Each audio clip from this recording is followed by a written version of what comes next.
Hola, hola, buenas noches. Aquí estamos nuevamente. Ya no estoy ultra sola. Tenemos la ventaja y el privilegio de contar con Marcela Ramos, periodista, como dice la cursilería, de dilatada trayectoria. No, gran periodista, a quien conozco hace muchísimos años, pero eso no es lo importante. Lo importante es que Marcela Ramos es periodista y doctora en educación, PhD. En los últimos años se ha especializado en la creación de espacios donde academia y periodismo se encuentran, como Tercera Dosis, donde también soy parte junto a Juan Andrés Guzmán. Es coautora de los libros La guerra y la paz ciudadana, La muerte de Pedro Soto Tapia, coautora y editora del libro Educación, la promesa incumplida, y actualmente está trabajando junto al doctor Juan Carlos Said en un libro de investigación sobre la salud en Chile. También es investigadora y colaboradora en temas de movilización del conocimiento y vinculación con el medio en el CIAE de la Universidad de Chile. ¿Quién es el CIAE, Marcela? Hola, buenas noches. Hola, buenas. El CIAE es el Centro de Investigación Avanzada en Educación de la Universidad de Chile. Ah, muy bien. Ya. Y además, no está aquí en su currículum, pero para que ustedes sepan, la Marcela fue ayudante de investigación en el Libro Negro de la Justicia Chilena. Sí. Así que sí, también hay un pedacito de... Y yo creo que en el Libro Blanco también. En el Libro Blanco también, sí. Que el Libro Blanco que se llamó Injusticia Duradera. Sí. Sí. Así que ya, como ven, muchos años, pero no los vamos a contar porque a nadie le interesa calcular qué edad tenemos.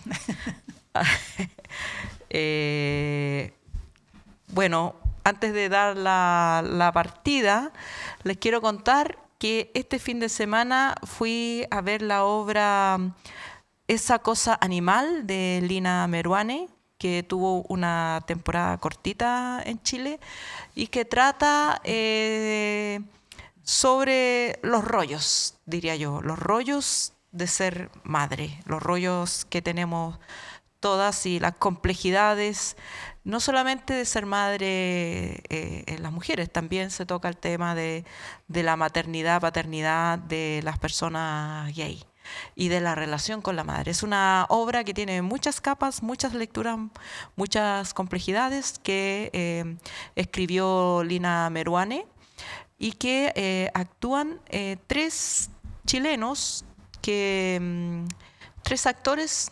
Son dos actrices y un actor chilenos, pero que viven en Barcelona. Viajaron específicamente a montar esta obra a Santiago, y los voy a mencionar porque casi uno nunca les hace reconocimiento a los actores que están magníficos. Es una obra bastante intensa y ellos saben llevarla a cabo con esos textos maravillosos. Yo no sé cómo se los aprendieron, pero saludos para ellos. Daniela Jax Aviño como la hermana mayor, Lorena Carrizo Polanco como la hermana del medio y de Daniel Parra como el hermano menor. La dirección fue de Roma Monasterio. La obra lamentablemente ya cerró esta temporada, pero esperamos que se vuelva a mostrar. ¿Algo más iba a decir? Sí, el periodista. Ah, sí.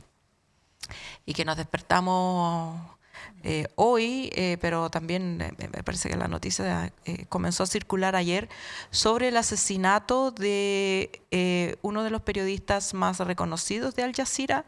Es un asesinato planeado por el ejército israelí que atacó a 6 colegas que estaban en una carpa de periodistas. Y el ejército israelí ha reconocido que fue asesinado, acusándolo de ser un terrorista de Hamas. En cualquier caso, cualquier antecedente que haya tenido al respecto no hubo ningún tipo de juicio previo ni de verificación. Al Jazeera niega estos cargos. Además dice que Israel no ha exhibido ninguna evidencia, pero en cualquier caso, a mí me parece que el tema de las ejecuciones sumarias unilaterales son crímenes de guerra, porque no es una persona, no es un soldado que estaba supuestamente combatiendo. Y es un día negro, no solamente para para las personas que están sufriendo este genocidio en Gaza, sino que también para todos los periodistas del mundo, porque esto demuestra lo peligroso que es. Sí, y yo quizás, solo para cerrar esa idea, también yo creo que recordarse todos los días de Gaza por algo es importante, porque es muy fácil olvidarse también todos los días, digamos. Tenemos hartos razones para no pensar. Perdón. Y es un tema que está ahí.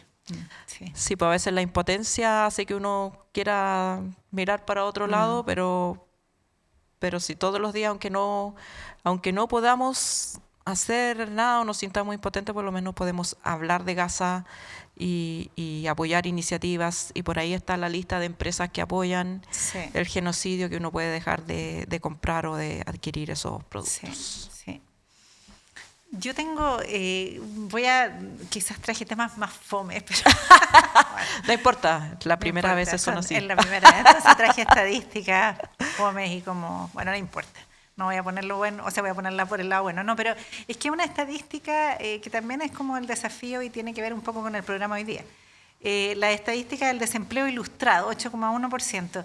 En los últimos años ha aumentado sostenidamente el desempleo de quienes tienen educación superior, educación universitaria o posgrado, no sé el desagregado ahí.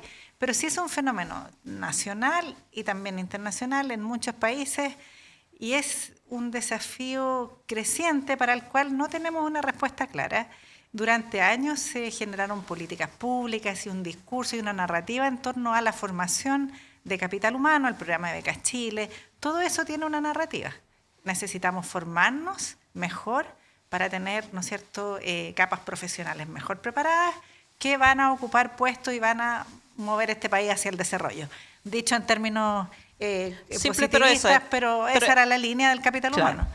¿Qué pasa? Que crecientemente lo que ocurre es lo contrario, y lo sabemos todos los padres y madres de familia y toda la familia, digamos, en Chile, que hemos además invertido mucho de nuestros recursos en educación, que esa promesa no se está cumpliendo, por distintas razones, y creo que tampoco está tan claro, porque son múltiples.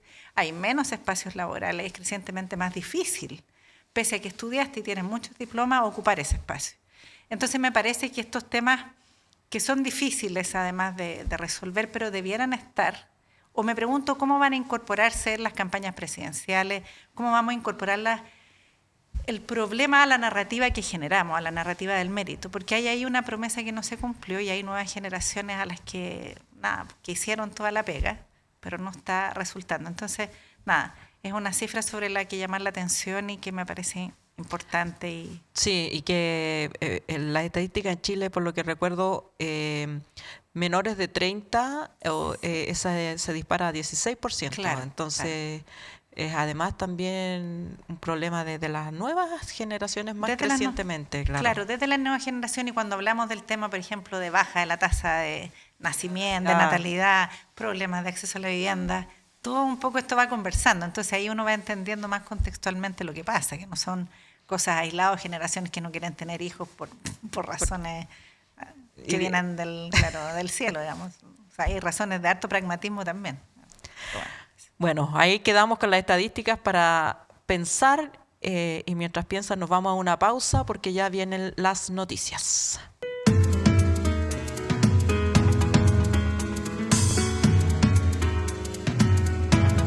Jara versus Kast. ¿Qué trajo la ola de debates de la última semana? El pasado lunes comenzó una nueva ronda de debates en el conversatorio por la descentralización organizada por Corbiobío y el gobierno regional de esa región. El encuentro estuvo marcado por la repartición de críticas entre Jara y Kast. El candidato de republicanos desencadenó una disputa al decir que el presidente Boric había entregado las regiones a la corrupción. En su primera intervención, Kast afirmó: entregó las regiones a la corrupción, al cuoteo político, a los operadores políticos, disfrazados de fundaciones y a una burocracia sin control y sin vergüenza. Ante la acusación, la candidata del oficialismo decidió utilizar sus minutos para increpar al republicano. Jara cuestionó la repetitividad del republicano en su discurso de todos son corruptos menos yo. Además, la candidata oficialista afirmó que el nivel del debate le preocupa porque para gobernar un país no se requiere solamente estar descalificando a los otros o insinuando cosas de los demás. Jara aseguró que le cargan los apitutados políticos y los corruptos, pero que es sumamente grave tirar todos al mismo saco. Sin embargo, el debate que dejó a todos hablando fue el de la Facultad de Ingeniería de la Universidad Católica, donde 5 candidatos presidenciales se reunieron y discutieron diversas propuestas. El pasado miércoles, al contrario de los otros debates en que solo participaban Janet Jara, Evelyn Matei y José Antonio Kast, reunió a los otros 2 candidatos, Johannes Kaiser y Franco Parisi. El encuentro se encendió cuando el republicano señaló que generaba incerteza en el mundo empresarial las, comillas, fantasías de nacionalización del cobre. Además, Kast apuntó varias veces a Jara señalando que probablemente era la única de los presentes que no era partidaria de reducir impuestos a la minería y la instó a firmar un acuerdo en ese momento para declarar concesible el litio. La candidata oficialista respondió: aquí hay gente que dijo que en la primaria se habló de nacionalizar el cobre y eso jamás se tocó. Yo lamento cuando el debate obliga a tener que desmentir cosas que tiran al aire a la pasada. Durante la noche de esa jornada, José Antonio Kast ocupó su cuenta de X para desmentir a Jara, en un posteo en donde adjunta un pantallazo del programa que utilizó en primarias. Y dice, comillas, la candidata del gobierno salió a desmentir que en las primarias haya propuesto nacionalizar el cobre y el litio. El problema es que su programa dice literalmente que va a nacionalizar el cobre y el litio, afirma el texto del republicano. Jara indicó que efectivamente no es un tema que se debatiera, pero es verdad que estaba en el programa de la primaria de las 7 páginas. Por eso yo he dicho, dijo, que aquí había un error y no tengo ningún reparo en reconocerlo porque creo que cuando una se equivoca debe tener la suficiente honestidad para hacerlo. Además, la candidata decidió no asistir al día siguiente al foro presidencial organizado por Chile Transparente. Ya, la prensa tituló o encuadró esta semana como la semana negra de Janet Jara. Sí. Y el Mercurio ayer, ahí, claro, en todas las secciones, editorial, reportaje, entrevista, transversal la idea de 3 errores, me parece que decían, porque, o sea, 3 temas que les preocupaban.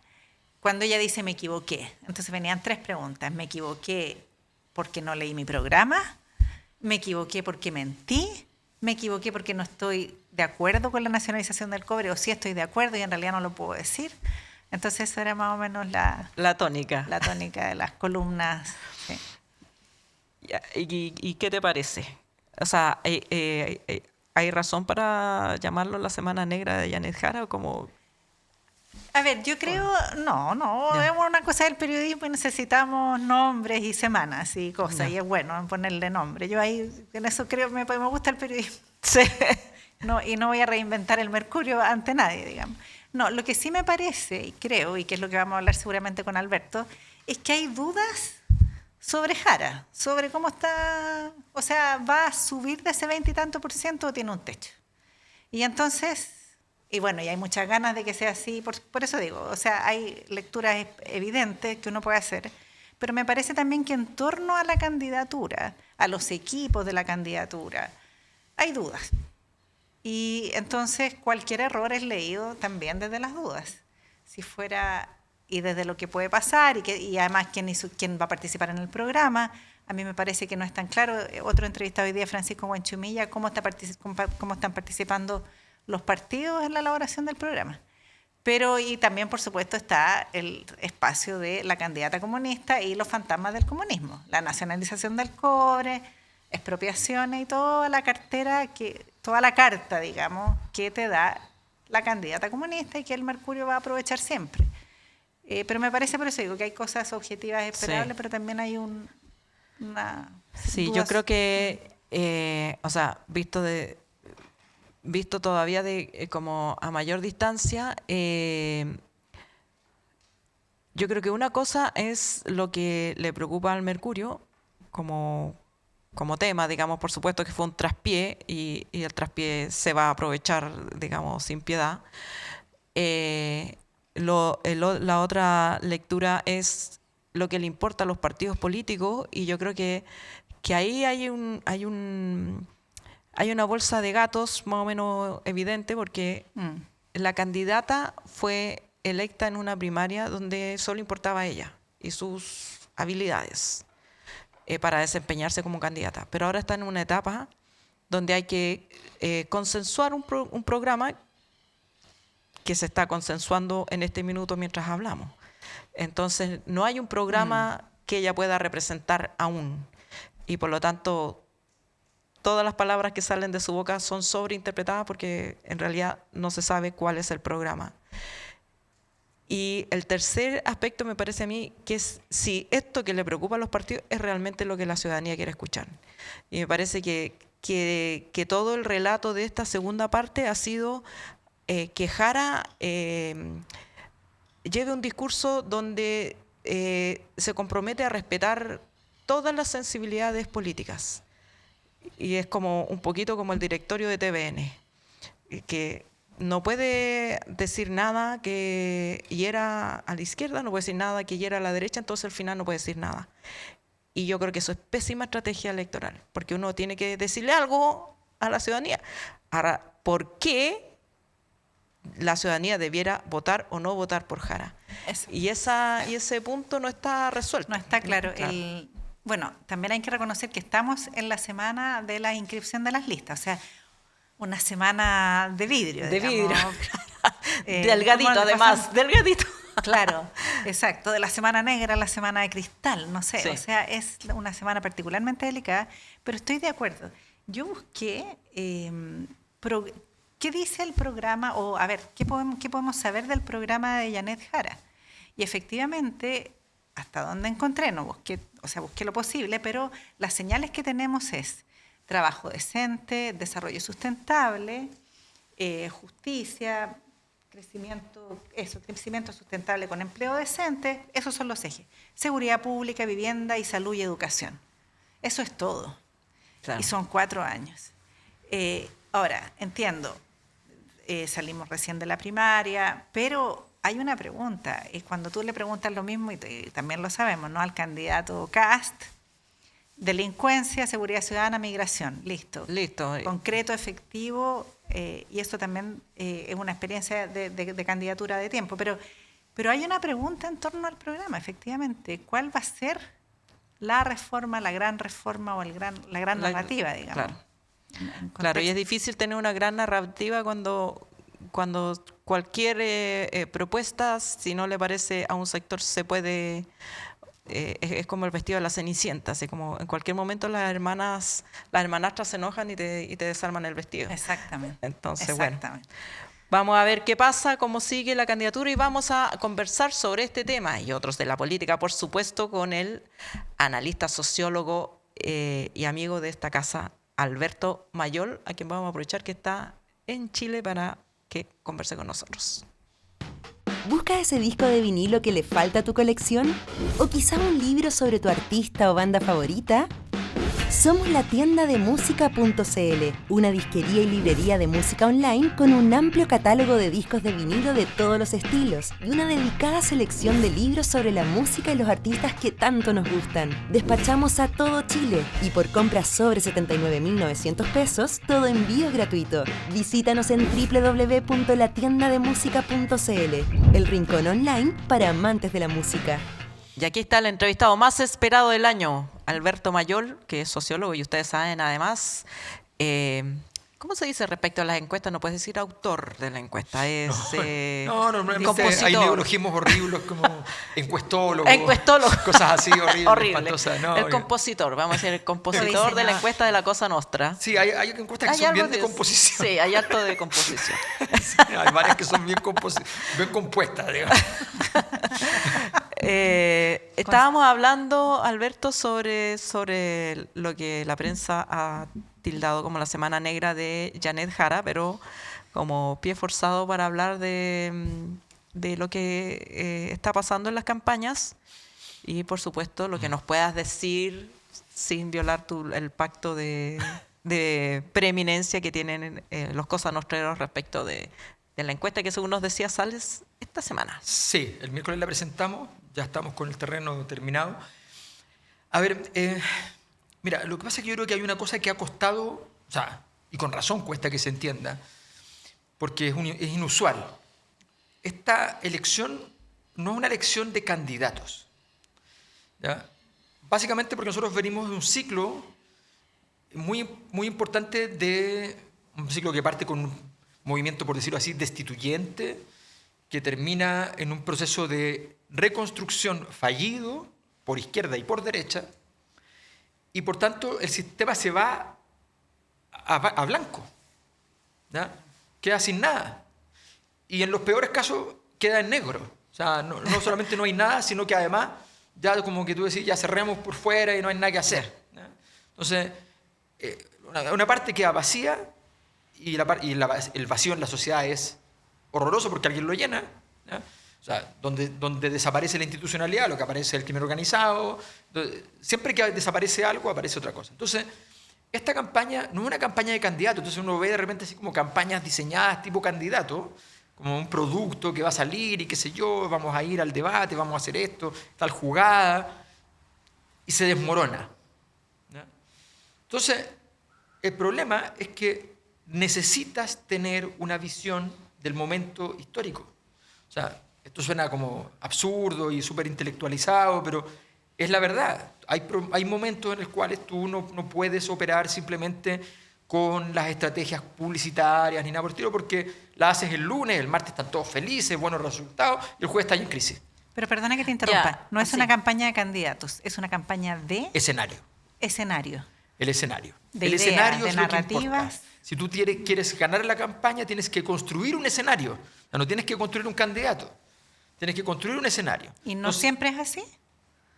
Siempre es así, pero son procesos tan largos, construir un escenario, que normalmente, y son tan pesados los escenarios normalmente, que tú no alcanzas a construir un escenario. Estamos en una época de crisis, por tanto tú puedes construir un escenario. Es difícil, pero no es imposible. Normalmente el escenario, o sea, en la época de la concertación el escenario era siempre el mismo. Tú te levantabas y el clima al final estaba igual, ¿ya? Un poco más enojado, un poco menos enojado, pero al final era lo mismo, ¿ya? Hoy día no es así. Entonces quizás la idea es, hoy día es un momento de campaña donde construir escenarios es más difícil. Donde es lo único que te sirve, siempre es difícil, ¿ya? Pero es posible. Lo que no es posible es hacer vivir a un candidato en un escenario que no le sirve. Lo que no te sirve es poner a Janet Jara o a Evelyn Matei o a cualquier candidato prácticamente, salvo aquellos que son como los apocalípticos, digamos, que los apocalípticos siempre pueden vivir en cualquier parte, ¿ya? Pero no van a ganar una elección. Claro. Los Kaiser, los Parisi, ese es el mundo apocalíptico, ¿ya? Ya. Entonces, pero en el mundo de la gente que propone cosas, ¿ya? No puedes vivir en un ecosistema en el cual es ácido. Entonces vas a sacar ahí X cantidad de puntos según tus capacidades, qué sé yo, pero nunca podrías ganar. Entonces, esa es la razón por la cual hoy día puede estar punteando Kast, ¿ya? Porque si no, Kast no podría. O sea, Kast de hecho estaba con 8 puntos hace 5 meses. Sí. ¿Ya? Y estaba prácticamente todos decían, bueno, pero ¿qué no se baja y apoya a Kaiser y qué sé yo? Estaban en esa. Si no nos olvidemos, es que esta cuestión es como que nos olvidamos del pasado, que es parte de la enfermedad, ¿no? Y fue hace poquito, no hace fue nada. un pasado tan No hace nada. remoto. Como cuando yo hablo con la gente derecha y le digo, ay, pero perdón, hace 2 años, 3 años, los carabineros no podían salir a la calle. Y hoy día los carabineros son el padre Hurtado. ¿Ya? Bueno, y el padre Hurtado ya no es el padre Hurtado. O sea, entonces, todo eso pasa con cambios de escenarios tan abruptos como estamos viviendo, que son típicos de los procesos de malestar social y de crisis institucional. Las crisis institucionales no son solamente como grandes edificios que dejan de tener valor, sino que son puntos de referencia en la vida social que dejan de darte referencia. Y por tanto tú te sientes perdido y te levantas en la mañana y no entiendes muy bien. Imagínate que este dato como que a nadie le impacta, pero yo lo encuentro impactante. Matei en la última encuesta nos sacaba 17 puntos para nosotros. A segunda vuelta, ¿ya? De esos 17 puntos, 4,8 se iban a Jara. De Matei a Jara. De Matei a Jara. Casi un cuarto de la votación. O sea, más de un cuarto de la votación, casi un tercio. Y como que, nos acostumbramos. Es súper impactante. O sea, es súper impactante que casi un tercio de la votación se vaya de Matei a Jara en segunda vuelta. Entonces, eso revela de que es un escenario muy particular donde hay gente que está votando por la derecha, pero no está dispuesto a ir más a la derecha, y está dispuesto a ir al Partido Comunista por proximidad versus ir más a la derecha. Entonces, ¿qué significa eso? Que efectivamente allí lo que estamos viviendo es un escenario de crisis. Para decirlo en simple, Sí, Chile el 2011 tuvo un infarto, por decirlo así, y el 2019 tuvo una ACV. ¿Ya? Y ese país es el que fue al médico y tuvo 2 operaciones que fallaron, los 2 procesos constitucionales, ¿ya? Y por tanto es un enfermo grave, crónico, ¿ya? Que necesita cuidados especiales y que la familia, en vez de llevarlo a los cuidados especiales, está innovando. ¿Ya? Lo está llevando a los curanderos brasileños, ¿ya? Lo está llevando a todas partes, ¿ya? Y no está, y en vez de decir, oye, ¿cómo lo hacemos? Porque está muy delicadito y hay que cuidarlo. ¿Ya? No, estamos así como, no, oye, trae un electroshock, a ver qué pasa. Y en ese escenario bien raro y complejo, ¿qué luz se ve? Porque también la pregunta es, ok, ¿hay alguna posibilidad de identificar candidatos o candidatas que estén haciéndose cargo de ese escenario, que estén mostrando un escenario, que estén mostrando alguna salida? ¿O hoy día no sabemos nada de lo que va a pasar? ¿Para ti es absoluto misterio? No, lo que pasa es que no hay una respuesta. O sea, tú tienes... Lo que debería ser esta campaña es una campaña de respuestas políticas a la crisis. El único que tiene una respuesta política a la crisis es Kast. Sí. Y la respuesta de Kast es una respuesta no respuesta, porque es una respuesta restauradora. Es decir, para construir el futuro tenemos que volver al pasado. ¿Ya? Que es una mala respuesta, pero es la única respuesta. Matei no tiene una respuesta política a la crisis. Jara no tiene una respuesta política a la crisis. ¿Ya? Kaiser tiene una respuesta política a la crisis de Argentina. Claro. Parisi tiene una respuesta política a la crisis institucional del norte de Chile, no de todo el país. ¿Ya? Entonces, no tienes una respuesta a la crisis. Marco Enrique no tiene una respuesta política a la crisis, que podría haber sido su gran oportunidad, porque si él diseñaba la respuesta... digamos, es el trabajo de tenía mío, decirte 2 años, que 3 sabe años. leer el escenario y que, claro. Para poder haberlo hecho, no lo hizo. Entonces hoy día está, como todos los demás, gestionando el día a día. ¿No? Y no sirve. Y por eso cuando termina la primera vuelta, o sea, la primaria para Janet Jara, lo que ella debió hacer fue sentarse a construir, a muscularse, a preparar. ¿Ya? Los candidatos, esto es típico, o sea, como yo lo veo 1000 veces, porque a mí me llegan, no sé, pues, candidatos de todos los sectores que te piden encuestas y después no las hacen. Entonces dicen, no, prefiero gastarme la plata en campaña. ¿Ya? Pero mira, el mejor ejemplo es lo que pasó con Toa. Toa tenía ganada la primaria. Ganada. 3 semanas antes, ¿ya?, de la elección, tenía una diferencia de 20 puntos, ¿sí?, de 20 puntos sobre Jara. 3 semanas. ¿Según tu encuesta? Sí. Y según mi encuesta, justo cuando ya viene la elección, ya no salía el 60%. O sea, se lo perdió en 3 semanas. ¿Por qué? Porque tú fuiste a la campaña equivocada. Porque diseñaste la campaña equivocada. Entonces, este es un momento en el cual todos dicen, no, que hay que meterle plata a la publicidad, a la cuestión. Oye, pero yo he visto cantidad de alcaldes, diputados, senadores que dicen, no, si yo tengo claro, me dijeron los republicanos que hicieron una encuesta y que me dijeron que yo estaba listo, y se acabó, no salen.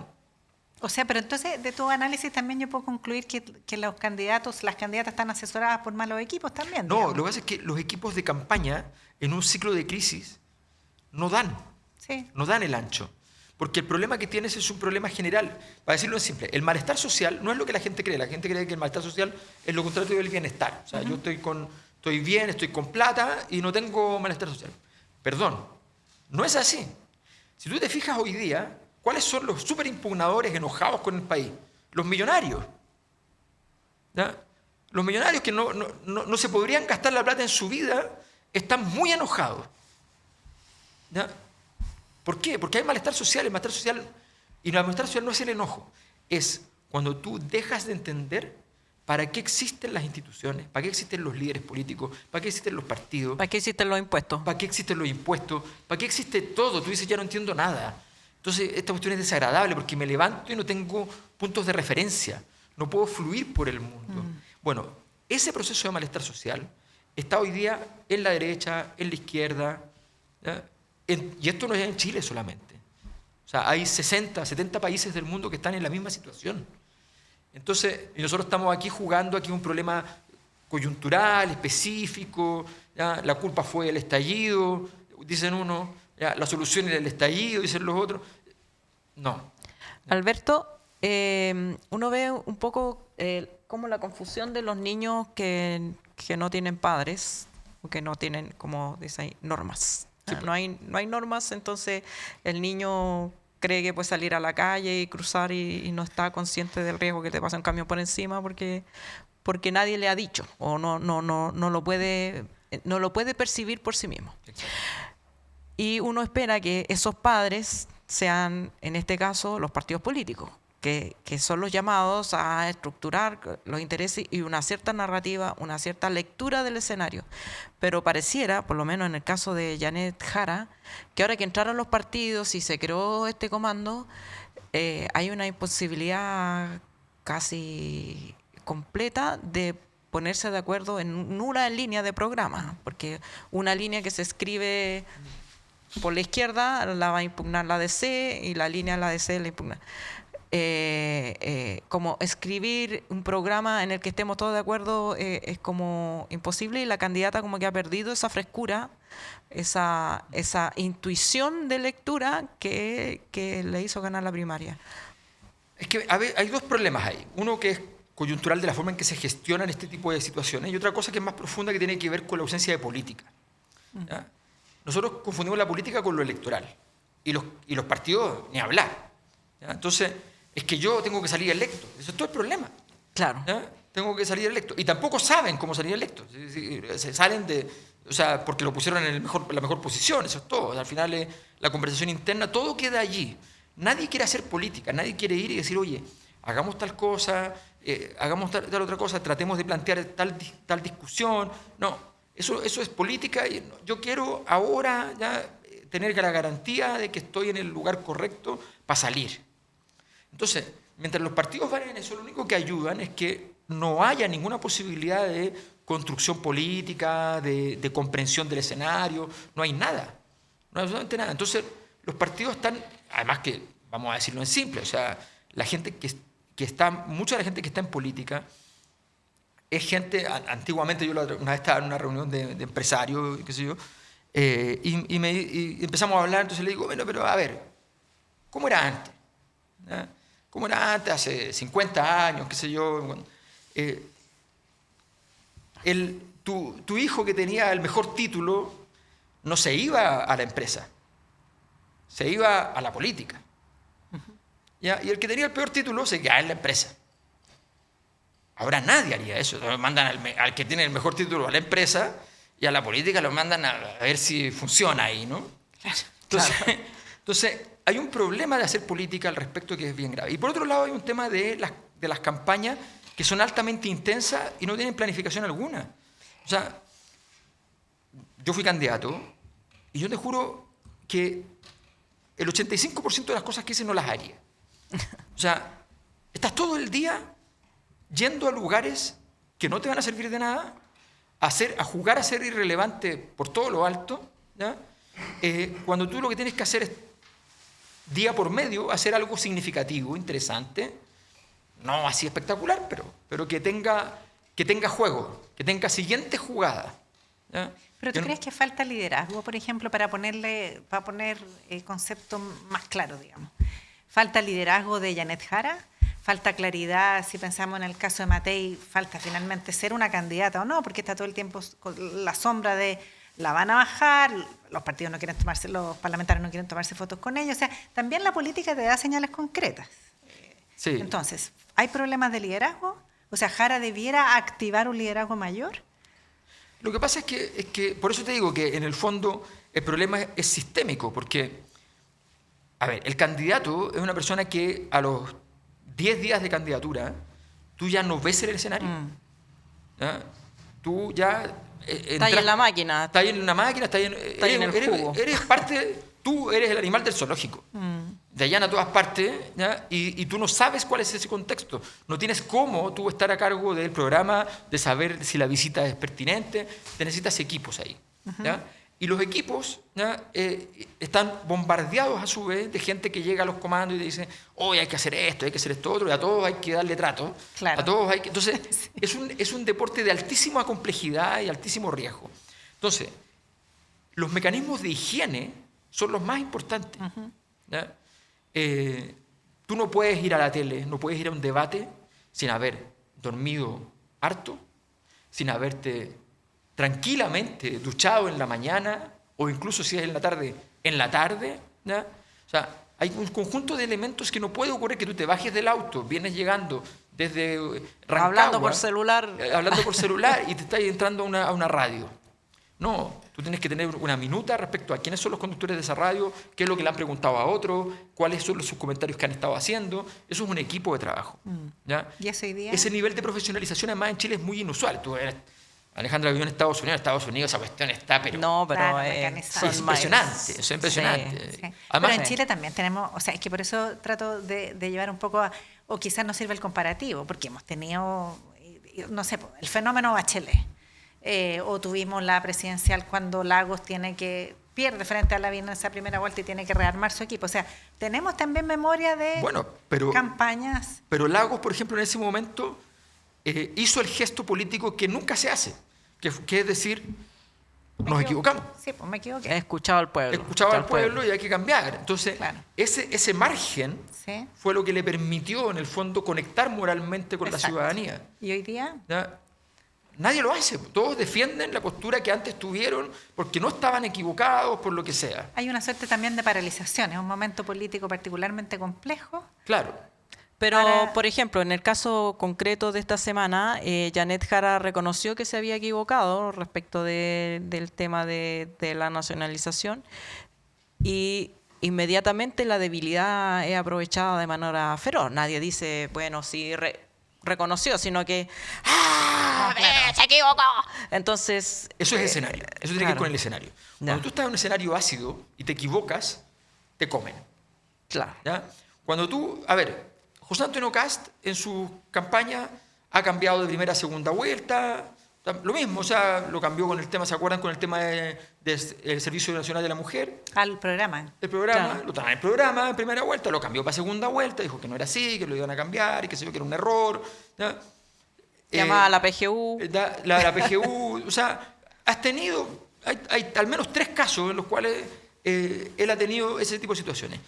Pero no le ha pasado nada porque en el fondo el escenario no era un escenario de riesgo para él. ¿Ya? En este caso, lo que no se comprendió desde el comando de Jara era los riesgos que había de... Yo entiendo lo que se hizo. Trataron de aprovechar el envión carismático que venía Sí. post primaria. Pero el envión carismático no... Pero este típico error. Tú tienes un candidato que es genial comunicacionalmente. Buenísimo. Entonces tú te acostumbras a que... métanlo ahí Resuelve. nomás. Resuelve. Que vaya a jugar. Claro. Total, se las arregla. Es No Maradona, te no hace una funciona, finta, claro. No claro. funciona. Sí, Maradona sacó 2 veces campeón al Nápoles, pero 2 veces. O sea, tampoco podía hacerlo todo. Claro. ¿Ya? Porque un jugador no te va a dar vuelta a todo el partido. Tú tienes que tener algo planificado, tienes que saber cuáles son tus fortalezas, tus debilidades, tienes que saber cuál es el escenario. Si te vas a meter a jugar el escenario, lo que le pasó a Matei. Matei entró a jugar el escenario de Kaiser y Kast y salió destruida de ahí. Cuando ella tenía toda la... entonces dijo, no, vamos a un lugar seguro, vamos a la radio de agricultura. Claro. No era un lugar seguro. No. Claro. No era un lugar seguro. Entonces, es tan importante tener ese Fiestas a las que diagnóstico. no hay que ir. Claro, entonces son diagnósticos que tú tienes que tener hechos. Y bajo ciertas condiciones, lo que te conviene es lo que parece que no te conviene y viceversa. Pero eso requiere un estudio muy completo del escenario y tener equipos que estén muy profesionales en eso y no convencidos de su idea, sino que mirando qué es lo que tienes, qué es lo que hay. Y Ya, desde- pero a veces, perdona, a veces tú vayas a jugar un partido, igual soy calera, versus Sí, pues. Brasil. Con todo el cariño para Calera. Con todo el cariño para Calera. Y por mucha planificación, el escenario es de Brasil. Y los medios son de Brasil. Entonces, Sí, pues. ¿cómo se puede...? O sea, yo creo que aquí también hay una cosa que es diseño, con todas las complejidades yo me imagino tratar de poner de acuerdo ahí a la gente. Pero además... sí, hay algo objetivo, es que los medios son mucho más cariñosos con Kast que con Jara, digamos, o por lo menos en términos de Porque va ganando, pero los medios fueron muy cariñosos cuando recién ganó Jara. Claro. ¿Me entiendes? Entonces tú, cuando tienes... Hay un momento en que Jara logra agarrar una cabeza de playa en el mundo, digamos, Matei hoy día. El mundo de centro hoy día es Matei. ¿Ya? Y en ese mundo, Jara logra entrar en un momento determinado. Y esa cabeza de playa le va a permitir eventualmente crecer. Entonces ya tenía que tener un plan de avance en esa dirección. Ese plan de avance no basta con decir... Ya tenemos la experiencia por derecha con Joaquín Lavín, que dijo socialdemócrata y murió. Sí. Claro. ¿Ya? Bacheletistas, se dijo bacheletista, soy bacheletista. Y ahora tienes por izquierda, pasa lo mismo, que alguien dice socialdemócrata y es como, murió. Y sin embargo, en realidad todos los chilenos quieren que sea un gobierno socialdemócrata. Sí. Entonces esa paradoja, ¿ya?, te está hablando de un escenario que está fracturado, que está roto. Entonces, cómo tú entras allí a jugar es construyendo lo que se llama en antropología pliegues culturales. O sea, tú tienes que ir haciendo que ciertos conceptos que están dominantes los vayas moviendo un poquito hacia otros lugares que abarquen otros hechos, que no solamente la seguridad sea terminar con el Tren de Aragua, ¿ya?, sino que la seguridad sea otras cosas también, que la educación... Ojo con esto, este es un escenario muy apocalíptico, entonces los que ganan son los que te traen el apocalipsis. ¿Ya? Exactamente, en ese sentido, bueno, y sabemos cómo Kast ha planteado muy claramente que lo estábamos hablando recién, ¿no? Seguridad, migración, narcotráfico, claro, o crimen organizado, listo, resuelto. Pero quiero preguntarte, por ejemplo, ¿qué va a pasar o qué crees tú que va a pasar con Matei? Además, tú estás mirando también a los y las electoras, o sea, sí, has seguido a la gente en las comunas, entiendo yo incluso, o sea, hay detalle de... Entonces, ¿hay alguna claridad sobre Matei? Porque al parecer ahí hay un movimiento de votos Kast-Matei, perdón, Jara-Matei. Sí, lo que pasa es que el caso de Matei es un caso de libro, lo que está pasando en todo el mundo con las derechas, ¿no? Las centros derechas que aceptan esta cosa de negociar, articularse con las ultraderechas, son absorbidas siempre. Lo ha pasado en todos los países. Los países donde la centro derecha ha logrado mantenerse son aquellos que han construido un muro de contención o al menos un lomo de toro. Un lomito de toro. Un lomito de claro. toro. No hablemos de cordón sanitario. Claro, hay un cordón sanitario que tienes que crear. Y de hecho, en muchos países se llama cordón sanitario. Sí. Así tal cual.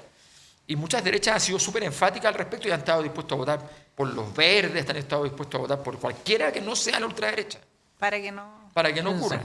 Entonces, el caso chileno fue un caso donde la centro derecha se ha ido entregando sin comprender esta dinámica internacional en la cual van a tener que terminar pidiendo limosna. Esa es la situación. ¿Ya? Cuando aparece la reacción, ya fue tarde. Porque la reacción del existió. comando de Matei. Y de Matei. O sea, el problema es que era de Matei y no era del comando de Matei. Era de Matei. Perfecto. ¿Ya? O sea, la reacción que ella tuvo fue la reacción correcta en un momento de decir, a ver, hay un límite. ¿Ya? O sea, si la gente de la ultraderecha está haciendo esto con nosotros, es que no son aliados, ¿no? Claro. Entonces, y planta cara. Y de pronto se da cuenta que mira hacia atrás, y todos le dicen, es que nosotros no estábamos aquí, estábamos allá. Claro.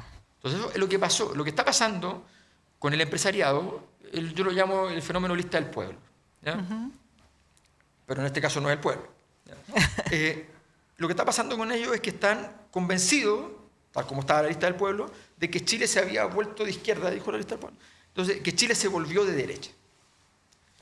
Y están dispuestos a poner las lucas ahí, no y en otra dicen, cosa. bueno, pero si va a ganar Kast, por primera vez va a ganar un pinochetista. O sea, uno de los nuestros. Vamos a estar ahí tranquilos, o sea, ¿cuál es el problema? Y no va a haber problema porque el estallido fue falso, fue una cosa armada, construida por ciertos grupos de interés, ¿ya? Financiada por extranjeros. ¿Ya? O sea, Claro. Toda esa fantasía de que venía de Chávez. todo eso, o sea, que Chávez, que Putin, que no sé quién, que Xi Jinping, todo. ¿Ya? Sin comprender que, supongamos, no hay ningún antecedente, pero ya supongamos que 5.000 personas fueron motivadas para todo esto. Tuviste 300 comunas con protestas de gran tamaño. 300 comunas. Claro, es lo mismo cuando le echan o sea, el Partido Comunista tuviera esa fuerza. No, claro, habría ganado todas las sí, elecciones. O sea, chao. entonces, Sí, tendríamos es un politburó. absurdo total. Bueno, pero están en eso. Y como estuvo la lista del pueblo respecto a la convicción de que lo que había pasado era un gran movimiento, un proceso revolucionario. Y no era un proceso revolucionario, era un proceso de malestar social que no condujo a ningún proceso direccionado revolucionario. Y por lo tanto, entonces, tu conclusión es que Matei está sola. No existe esta comprensión de una suerte de lo que pasa con Trump en Estados Unidos, digamos, que finalmente termina comiéndose Exacto. al Partido Republicano. ¿Eso va a pasar o podría pasar en Chile? ¿Los empresarios no lo ven o les parece bien? No sé. Yo creo que no lo ven. No lo ven porque, o sea, no ven ni las consecuencias, porque, Es que eso. seamos claros, o sea, claramente un gobierno de casa es un gobierno Exactamente. de riesgo para el ¿Pero tú empresariado. crees que no ven las consecuencias? Hay una clase empresarial que necesita estabilidad política, o sea, que no necesita gente marchando en las calles. No lo ven, no lo ven. Entienden que no va a ocurrir nada, que a casa no le va a pasar, no va a haber ningún elemento disruptivo. No comprenden que hay un ciclo de malestar social, que ese malestar social en un momento estuvo muy fuerte contra la derecha, que hoy está muy fuerte contra la izquierda, ¿ya? Que eso cambió hace 2 años en un periodo de meses, se modificó, un periodo de 7, 8 meses, se cambió por completo, pero por completo, o sea, de una manera sorprendente sociológicamente, ¿ya? Y hoy día, y no ven que la posibilidad, y que eso ocurrió fundamentalmente desde el minuto que asumió Boric. O sea, a las 3 semanas eso ya había Cambió girado. el eje. Claro. Y que podría volver a ocurrir. Y que podría volver a ocurrir. Entonces, no lo ven, no ven, y después vamos a estar de nuevo como... Entonces, esto es fantástico, cuando queda el desastre, todos recitan a coro, todos los sectores políticos, no solo a la derecha, ¿ya? Dicen, tenemos que terminar con los diagnósticos. Pero ¿y cuál es el diagnóstico si no tienen ninguno? Tenemos que hacer algo. ¿Y qué? ¿Qué tienes que hacer? Sin diagnóstico. Entonces, estos ciclos pasan en todos los países, y a Chile le pasó en 1910. Y terminó recién en el 38. Tenemos la posibilidad de repetir el tiempo, pero bueno, me parece un poquito exagerado, ¿no? Pero vamos para allá. O sea, en este momento no está cerca una solución en absoluto. Ojo, que también una cosa para la izquierda, o sea, el gobierno de Boric venía fuera del sistema. Por tanto, era el primer gobierno que tenía la oportunidad de decir, a ver, resolvamos este problema histórico. ¿Ya? Y el gobierno termina en la misma condición en la que entró. No peor ni mejor como gobierno, o sea, como sector mucho más reducido en términos electorales, pero en términos políticos la problemática no se resolvió. La problemática institucional, política, sustantiva no se resolvió, ni de cerca, ni siquiera tú dices, no hubo un amago de esfuerzo para llegar a... No se avanzó en eso. Entonces, la pregunta es, ¿quién ahora va a enfrentar este proceso? No va a ser el siguiente presidente, todo indica, o la siguiente presidenta, quien sea, no va a ser, todo parece indicar que no hay un plan para eso. Y entonces ya estamos pensando en los 20, 25, 30 años del proceso. Bueno. Y no tenemos claridad de lo que va a ocurrir en la presidencial hoy día. Hoy día, tal como está, dada la forma que tiene el escenario actual, normalmente los escenarios no es uno. O sea, la vida social es raro que tenga un escenario muy fijo. Normalmente hay un escenario dominante, ¿ya? Un paradigma dominante dentro del espacio social, y hay otros que están ahí en disputa. Hoy día se vaciaron los otros y queda uno solo, que es este securitario, que tiene un cachito, que es donde se afirmó Jara, que es el tema del mérito. ¿Ya? Porque la derecha ha venido trabajando hace mucho tiempo el tema del mérito, por lo tanto tiene ahí un cachito que le permite a Jara aparecer y decir, oye, pero aquí estoy. ¿Ya? El mérito. Claro. Entonces, pero a partir de ese cachito que tienes que construir todo un nuevo pequeño universo. ¿Ya? Y ese desafío es muy complejo. Le pasa lo mismo a Matei. ¿Ya? Entonces, y tienes que encontrar por dónde avanzar en ese camino. Mientras esto esté así, la elección está definida independiente de que Kast tiene muchos menos votos posibles para segunda vuelta, por ejemplo, que Matei. Pero aún así, Él gana, dice. Kast ganaría si es que este escenario se mantiene tal cual. Si en la agenda aparecen otros temas, su debilidad será extrema porque él es muy rígido. Entonces, hoy día está perfecto porque el escenario está rígido y él es rígido. Está genial. Y él está en el centro del escenario. Maravilloso. Si el escenario se mueve, ahí empieza recién a tener que bailar y no es lo suyo, digamos. ¿No? Bueno, vamos a ver lo que pasa y esperamos conversar contigo. ¿Cuándo vuelves a Chile de nuevo? No, si yo estoy ahora acá. Ah, ¿ya te quedaste? Estoy en la universidad. Bien. Perfecto. Entonces, te sea, dejaremos tú- pasar un besito a ver si cambiaron los escenarios. Claro, o cuál droga tenemos que tomar. Muchas gracias, Alberto, por estar con nosotros. Muchas Gracias, gracias. Alberto. Ya. Y vamos a una pausa.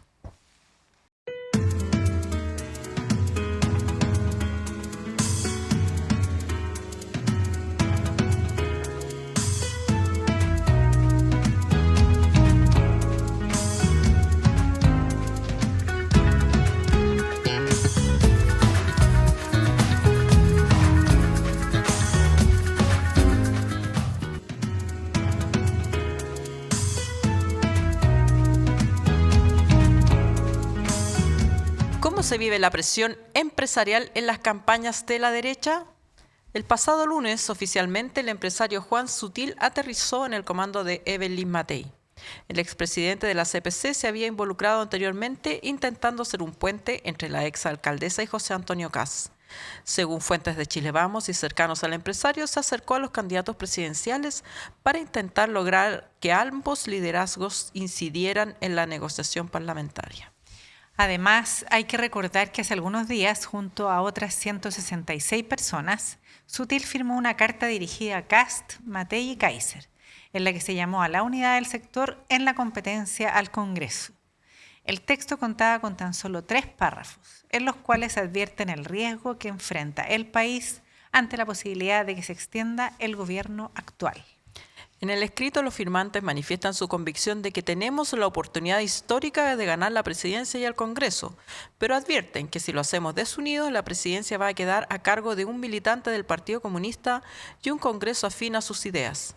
Los firmantes aseguraron no saber de hegemonías políticas ni partidarias ni ser expertos electorales, pero sí que entendían sobre realidades y oportunidades perdidas y que sin unidad existía el riesgo de perder una elección que con inteligencia y coordinación debería ganarse. La misiva fue firmada por 6 exministros de los gobiernos de Sebastián Piñera, el ex canciller y exministro de Obras Públicas y Desarrollo Social Alfredo Moreno, Carolina Schmidt, exministra de Medio Ambiente, Hernández Olminiac, ex-MOP, Loreto Silva, otra ex-MOP, el empresario de la construcción Fernando Echeverría, exintendente de Santiago, y Gerardo Varela, exministro de Educación. El ministro de los campeones. Ante la publicación de la carta, el presidente Gabriel Boric criticó al grupo de empresarios que firmaron, diciendo: una democracia se fortalece con más diversidad, porque si no hay dirigentes sociales como ustedes, el poder se concentra. Y parece que grupos pequeñitos como grandes empresas, hay unos que firmaron hace poco, no sé si vieron a grandes empresarios, firmando una carta en un diario exigiéndole a la derecha que tenía que comportarse de tal manera. Ya. El poder, o sea, el poder económico y la política, que en Chile parece tener un domicilio bien definido. ¿Qué te parece, Marcela? ¿Qué me parece? Bueno, obviamente complejo. Complejo que siempre tengamos que partir de la base que así es, o sea, que sea un supuesto en Chile la ubicación de este sector empresarial.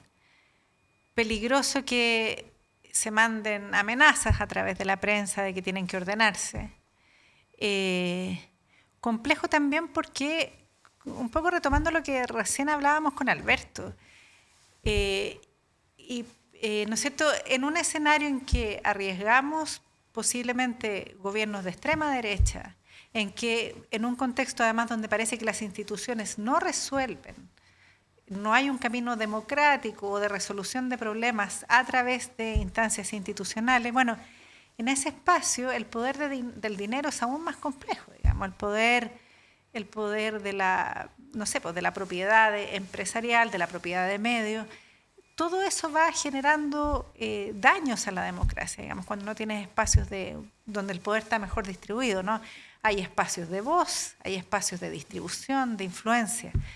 En ese sentido, yo creo que es evidente que una tarea, no sé, o sea, una tarea pendiente en esta democracia es generar mayores espacios de distribución de poder y bueno, y siempre nos recordamos cada tanto de este problema. Uno de los que, no estaba citado en la nota, pero uno de los que generó más atención en estas increpaciones que se hicieron a la derecha es Nicolás Ibáñez, que dijo textualmente, digamos, hizo una lectura más directa de la carta, dijo que si no hay unidad no hay plata para las campañas, dejando en evidencia algo que históricamente se ha tratado de esconder, que es que los partidos de derecha toman esas posturas no solo por convicción, sino que porque son financiados por los grandes empresarios, y eso genera una desigualdad de suyo con los electores de a pie que no tienen plata para, o sea, eligen con el voto, pero no tienen ninguna plata para decirle al candidato, si usted no hace eso, yo no le voy a quitar, ¿qué? Mi voto no. Además ya se lo dio, los parlamentarios hacen otra cosa normalmente después. Entonces hay una desigualdad evidente en la distribución de poder, pero además encarnada en personas como Nicolás Ibáñez, que recordemos, hizo una demostración hace muchos años de su poder, cuando Marcela escribió el reportaje que se dejaba en evidencia, entre otras cosas, no solamente esta, pero entre otras cosas, que enfrentaba una denuncia por violencia intrafamiliar, y Ibáñez simplemente fue y compró todos los diarios para que nadie leyera ese reportaje. ¿Qué te parece que sea Ibáñez uno de los voceros, así como Pesadilla 6? ¿No? O sea, bueno, Ibáñez y la familia Ibáñez son desde hace mucho tiempo financistas, pero además representan y les interesa porque no toda la clase empresarial funciona así, pero me parece que en el caso de Nicolás Ibáñez y de otras familias están presentes en la política. Yo, si no recuerdo mal, él tiene también como una suerte de... Sí, como una especie de think tank. De think tank, efectivamente, y uno cuando revisa, no sé, las páginas sociales, hoy día en actividades gremiales, ahí está también Nicolás Ibáñez. O sea, hay un interés explícito en la política, hay un recuerdo constante de ojo con las decisiones que toman, pero yo no solo quisiera individualizarlo en Ibáñez, o sea, también quiero recordar 2 o 3 cosas. Hay financiamiento empresarial a las candidaturas fuertes en general, o sea, también, sí, ¿no igual, cierto? Claro. Vimos el caso de Ponce Lerú y la candidatura de la presidenta Bachelet. Vemos, no sé, cuando se discute en el Congreso sobre las ISAPRES, que me tocó investigarlo por el libro que estamos haciendo. También ahí, cuando se discutía sobre la ley, en 2005, sobre la ley de ISAPRES, bueno, hubo ahí, ¿te acuerdas? Y sí. Terminó en investigaciones también, denuncias concretas de intervención de grupos empresariales, en este caso, para influir en lo que se estaba discutiendo en relación a la legislación de salud. Para qué decir a la ley de pesca, que se vuelve a repetir las minutas. Claro. Exactamente. Entonces, claro, ese mensaje en contextos de instituciones que no tienen credibilidad es aún más complejo, ¿no? Porque esa convivencia de yo tengo poder e influencia y al mismo tiempo las instituciones no están funcionando. Esa conversación de ambos problemas, claro, yo creo que lo vuelve aún más complejo, digamos. Bueno, vamos a conversar de esto y otros temas en un ratito con Francisco Huenchumilla, presidente de la ADC, que también tenemos harta pauta para conversar con él. Nos vemos después de esta pausa. Inconfondibile. Indimenticabile.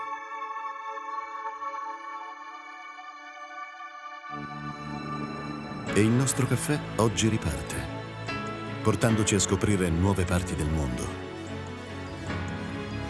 Prima di tutto, scegli se vuoi fare un caffè o se vuoi fare un costadoro. Mio padre diceva così, mentre ogni mattina faceva la sua scelta. Quella giusta, da sempre.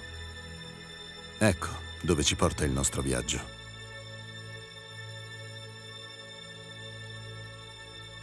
Esattamente dove abbiamo sempre voluto essere. Sulle labbra di chi ama il caffè.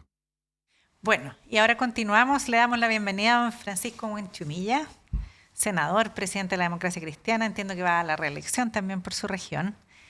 En una semana agitada políticamente, acaba de cerrarse la convención del partido.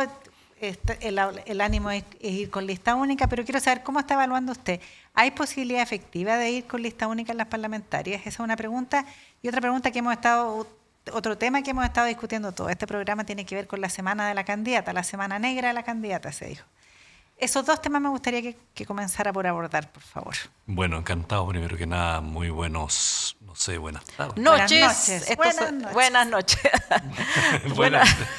Partimos, ¿no? No, sí está bien. Si la gente sabe que nosotros grabamos buenas tardes, buenas en la mañana. Bueno, buenos días, buenas tardes, buenas noches. tardes, buenos días. Sí. Sí, encantado de estar aquí con ustedes. Muy bienvenido. Muchas gracias. Muchas gracias por la invitación. Bueno, estamos trabajando para los efectos de tener una lista de unidad y de esa manera dar una señal al país de que somos capaces de ponernos de acuerdo, de que tenemos gobernabilidad, liderazgo, conducción, pero no es fácil ponerse de acuerdo cuando hay como 9 o 10 partidos, digamos, porque se cruzan los intereses de todos los partidos legítimos de querer tener sus parlamentarios. Estamos ya entrando a la recta final, entonces estamos en ese sentido, bueno, terminando. Ojalá hoy día podamos tener una señal.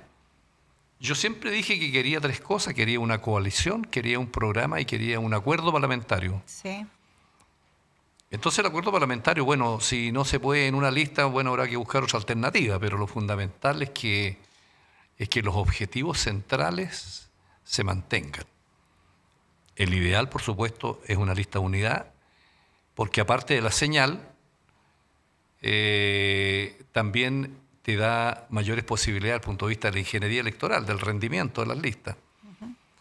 Bueno, estamos en eso, estamos conversando. ¿Se le va a pedir ayuda a la candidata, por ejemplo, para que ayude a que ustedes armen su única lista? Bueno, yo hoy día muy temprano, porque yo me despierto muy temprano, no quise escribirle tan temprano como me levanto yo, le manifesté que sería bueno que le echara una mirada al proceso. Perfecto. Así muy suavemente, digamos. Así que espero que ojalá tengamos buenas señales y esto camine en esta materia. Hoy día es un día muy clave, hoy día lunes, 10 de agosto. Un día que se va a madrugar, entonces. Bueno, yo será por los años de circo que tengo, que siempre despierto muy temprano, tampoco me acuesto muy tarde, pero tipo 11, 11 y media, pero a las 5 ya estamos... Ya estamos en pie. Estamos empezando a funcionar, a leer la prensa, a levantarme un poquito, qué sé yo. Pero estamos en funciones. Usted y otros dirigentes políticos han planteado que, bueno, que no es tan terrible si no se logra lista única, llevar varias listas o 2. ¿Están blufeando o realmente cree que es una alternativa sustentable para el oficialismo llevar 2 listas en el escenario actual? Bueno, son 2 los elementos de juicio que yo coloco. ¿Cuál es el rendimiento mejor desde el punto de vista electoral? Muy importante tener un parlamento que tenga los quórum respectivos, digamos, para poder trabajar adecuadamente ahí. Y otro es una señal frente a la división que tiene la derecha con todas sus listas que tiene, y decirle al país, mire, nosotros somos capaces de colocarnos de acuerdo. Pero claro, ahí la mayor responsabilidad la tienen los partidos más grandes. Nosotros nos formamos actualmente parte de la coalición de gobierno y hemos entrado en este proceso con una Junta Nacional y con un escenario interno difícil. No ha sido fácil este paso, pero fue con una mayoría contundente que se pronunció el pueblo demócrata cristiano. Y entonces, bueno, la palabra la tienen los partidos más grandes. Yo espero que se actúe con buena voluntad, con generosidad, pero al mismo tiempo con sentido político. Porque generosidad es como diciendo, mire, bueno, yo me hago para atrás para que tú te vayas más adelante. Ni siquiera pido eso. Pero tener en cuenta la responsabilidad que se tiene en un momento como actual y de volver a recomponer o tener una coalición nueva, distinta, diferente, en que nosotros estemos incorporados y le coloquemos en consecuencia un cierto matiz y más pluricolor a esta coalición.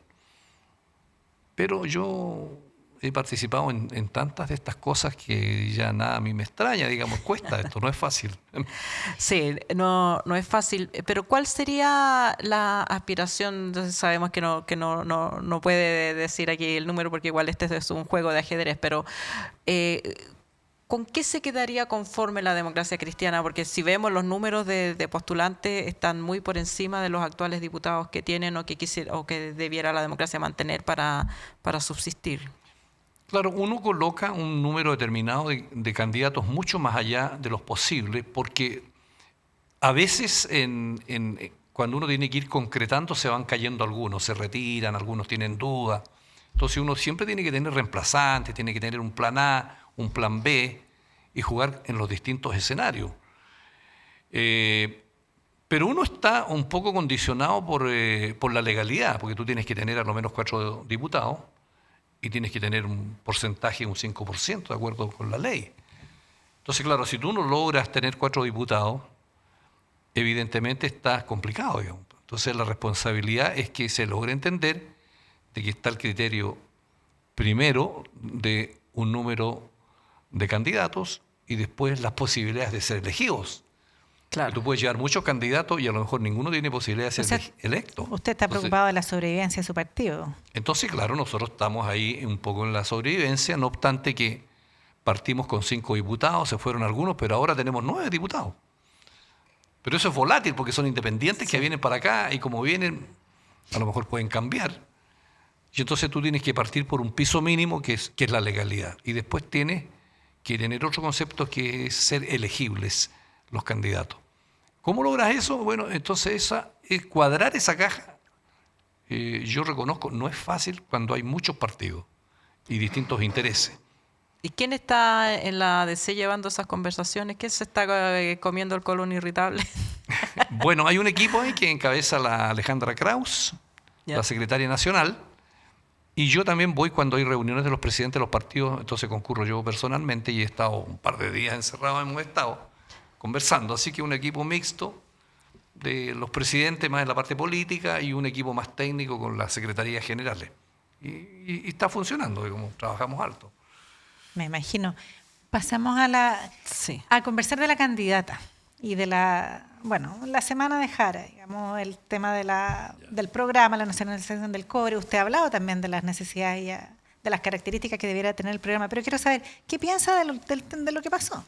Ella negó que en su programa de primaria existiera una propuesta que existía y luego dijo, me equivoqué. ¿Pero qué pasa ahí? ¿Qué refleja eso, ese error? Mire, en realidad en la vida el ideal es no equivocarse, pero la vida no es así. Uh-huh. La vida yo creo que hay que simplificar los conceptos. Uno siempre está sujeto al error, a las equivocaciones.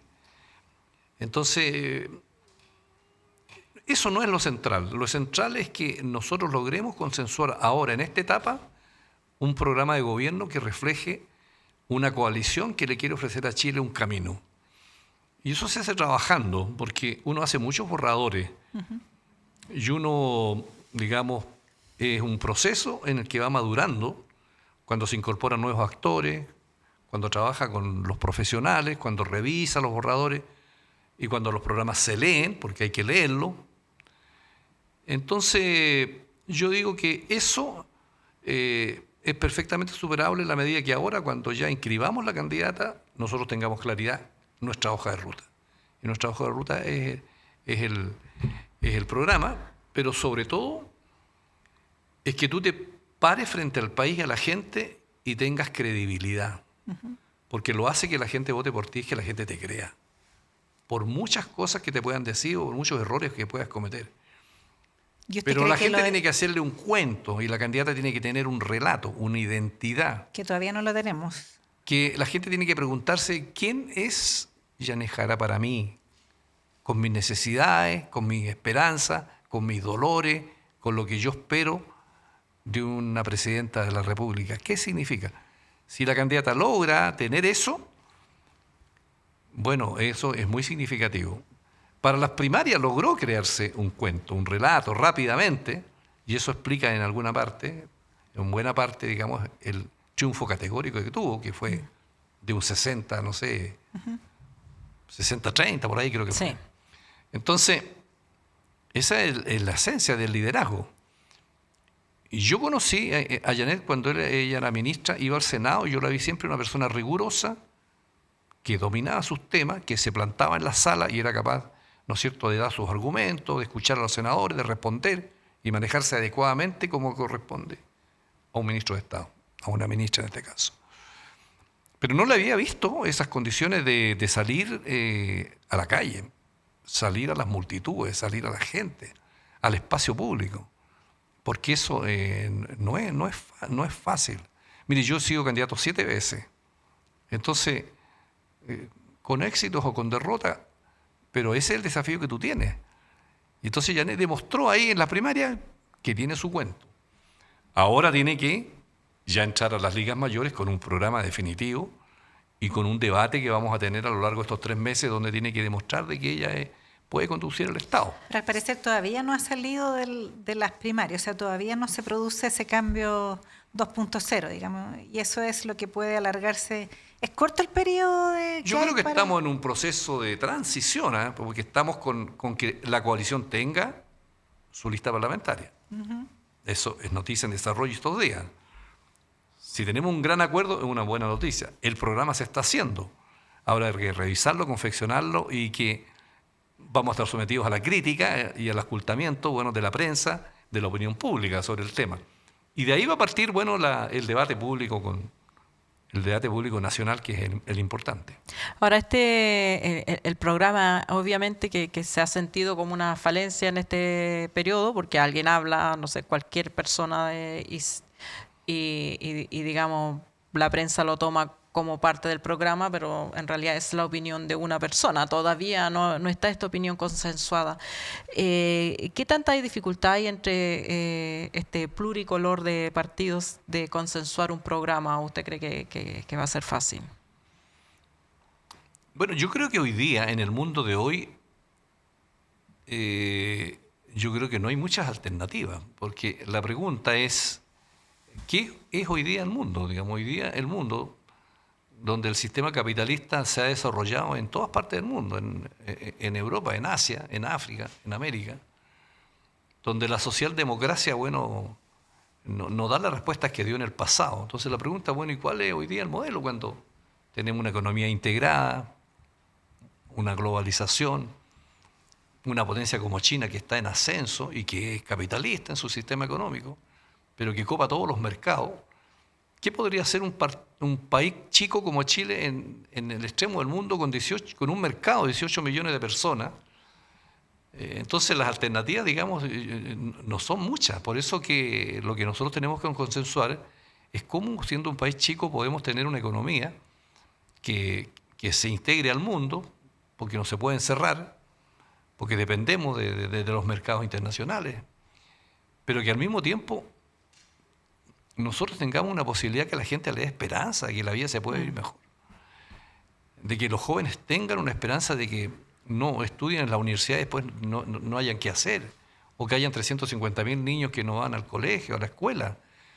O que los adultos mayores después vivan sus enfermedades, sus soledades y terminen, digamos, de una manera no digna, digamos, para todo lo que han hecho y han dado. Entonces hay muchas desigualdades, muchas injusticias, mucho clasismo, mucho racismo. Nosotros podemos dar a una coalición de centro-izquierda una respuesta para ese mundo y para decirle al mundo de los jóvenes que vale la pena vivir en este país, que va a tener una posibilidad. Pero también tenemos que dar una respuesta para los fenómenos de seguridad que hoy día vive el país, porque es una cuestión nueva, distinta a la criminalidad que habíamos tenido en el pasado. Porque entonces son todos fenómenos en que la respuesta no la tiene solo un Estado-nación, porque son problemas transfronterizos. Como es todo lo que sucede, por ejemplo, con las inmigraciones, con el cambio climático, con el crimen organizado, etcétera, trasciende la frontera. Entonces, yo creo que hay que hacer un programa en esa dirección. Entonces, yo espero que se esté trabajando en esa línea y vamos a revisarlo, por supuesto, estos días. A mí me ha cambiado un poquito la vida porque yo viajaba a mi casa al sur y volvía, iba al Senado, volvía y ahora estoy yendo re poquito, casi nada. Con mucha paciencia, mi señora. Digamos, Porque hay que resolver estos temas. La ha tenido por muchos años Sí. ya, así que a esta altura... Me imagino que no, Sí. claro. A esta altura no es la hora de Sí. presentar el divorcio. Claro, pero... Bueno, claro. Entonces, bueno, estamos tranquilos por ese lado. Así que vamos a trabajar esa parte también y pedimos nosotros que una vez que salga el borrador lo tengamos, nos expliquen y lo conversemos, etcétera. Y yo, como digo, no quiero que me pase como le pasó a un ex camarada mío Que dijo que no lo había no leído. lo había leído. Yo quiero leerlo, así que Por lo menos esa parte, esa tarea. sí, vamos a hacerla. asegurar eso. Sí. Usted mencionaba, Francisco, varios desafíos recientemente, el tema de la seguridad, el tema de la vejez digna, de las Sí. oportunidades para los jóvenes. Son 4 años de gobierno. Todos hemos aprendido que en 4 años se hace una o dos cosas. Y no vemos o no se lee, para seguir con este tema del programa, no se lee una claridad en cuanto a cuál va a ser la reforma que debiera guiar estos próximos 4 años. La urgencia de ese Chile lleno de urgencias. ¿Se ha podido conversar sobre eso? ¿Tiene la DC una propuesta de cuál debiera ser su auge, digamos? Mire, no hemos podido conversar porque yo llevo como 10 días a cargo de esto. Y resulta que cuando a mí Alberto me invitó a que fuera vicepresidente, yo le dije, te voy a ayudar, como decía don Patricio Erwin, en la medida En la medida de lo posible.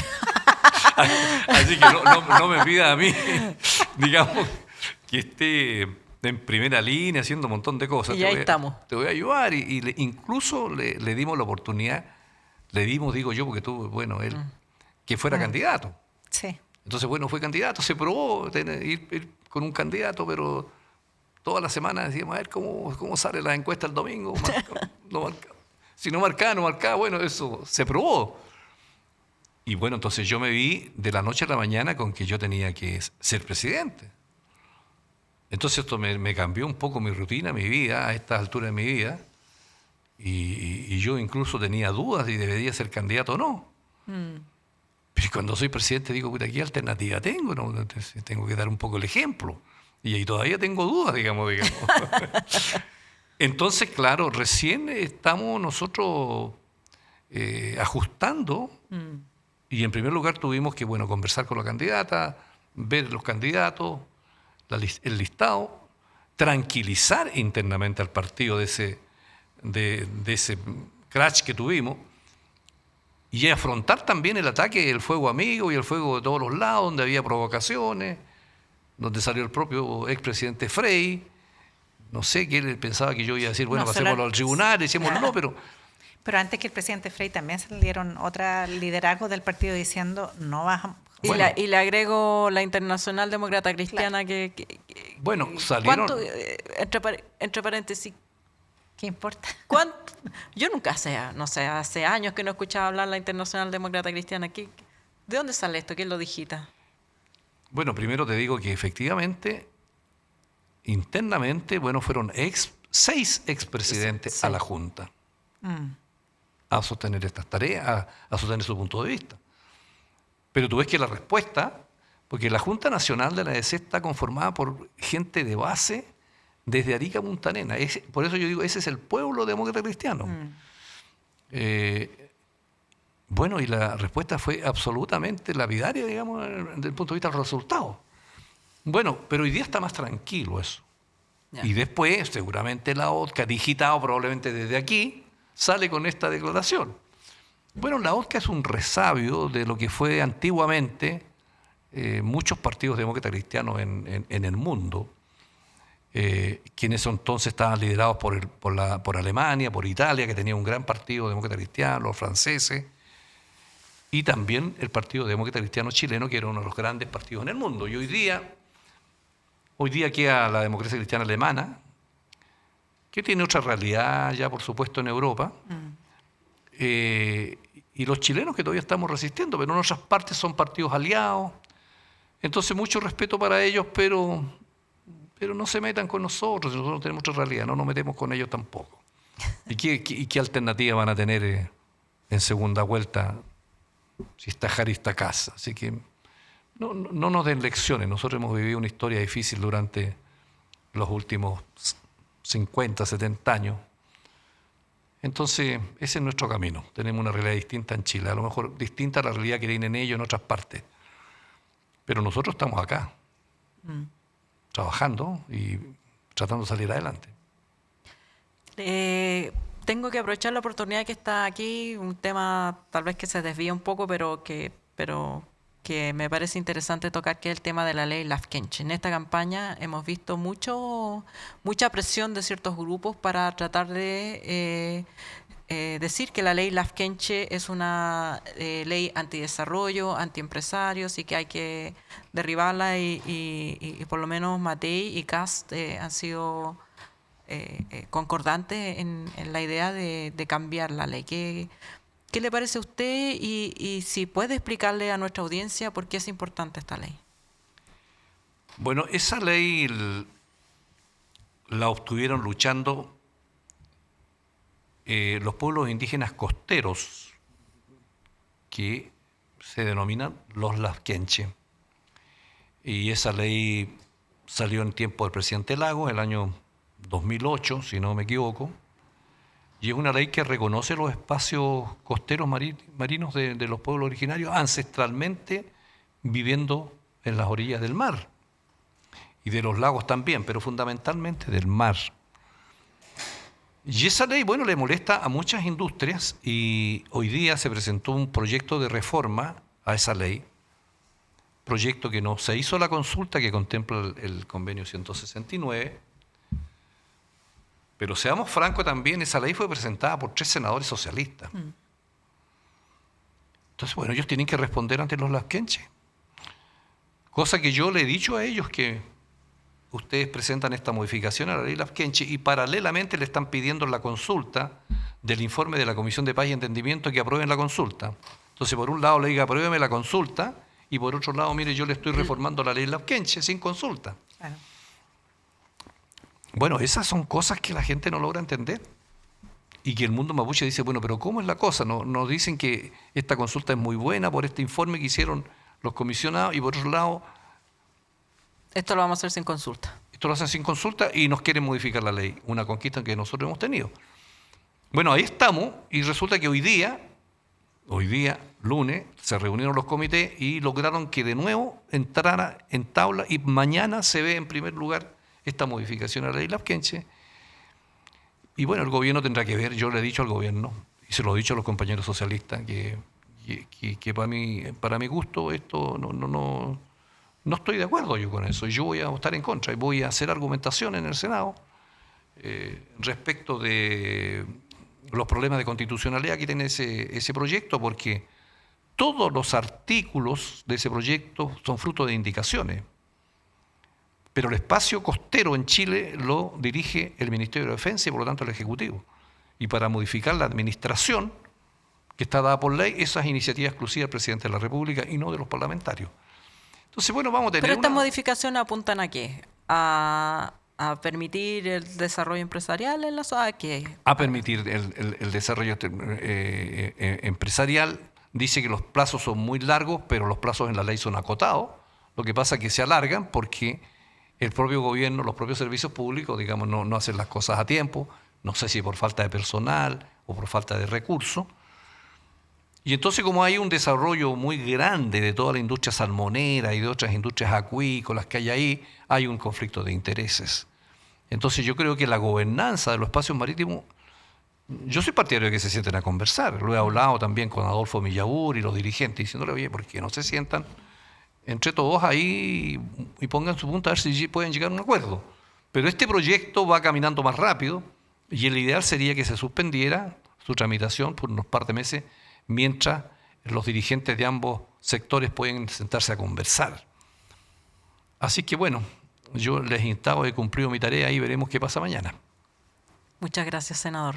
Gracias. Gracias. Bueno, hemos terminado esta entrevista con el senador Francisco Buenchumilla y continuamos después de esta pausa.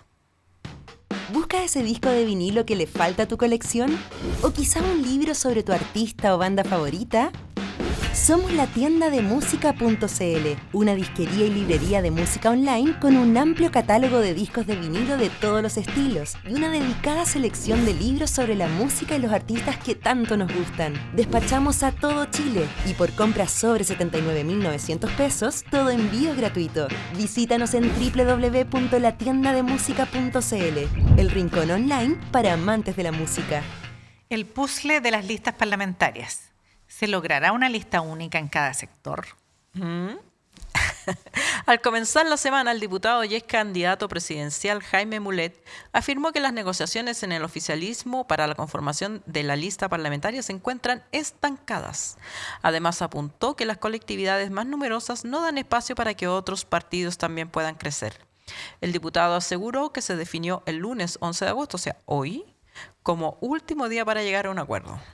A esto se le suma el encuentro del pasado miércoles, donde representantes de la mesa negociadora del oficialismo y de la AEC se reunieron en una nueva jornada de tratativas para intentar construir un pacto unitario de cara a la elección parlamentaria de este año.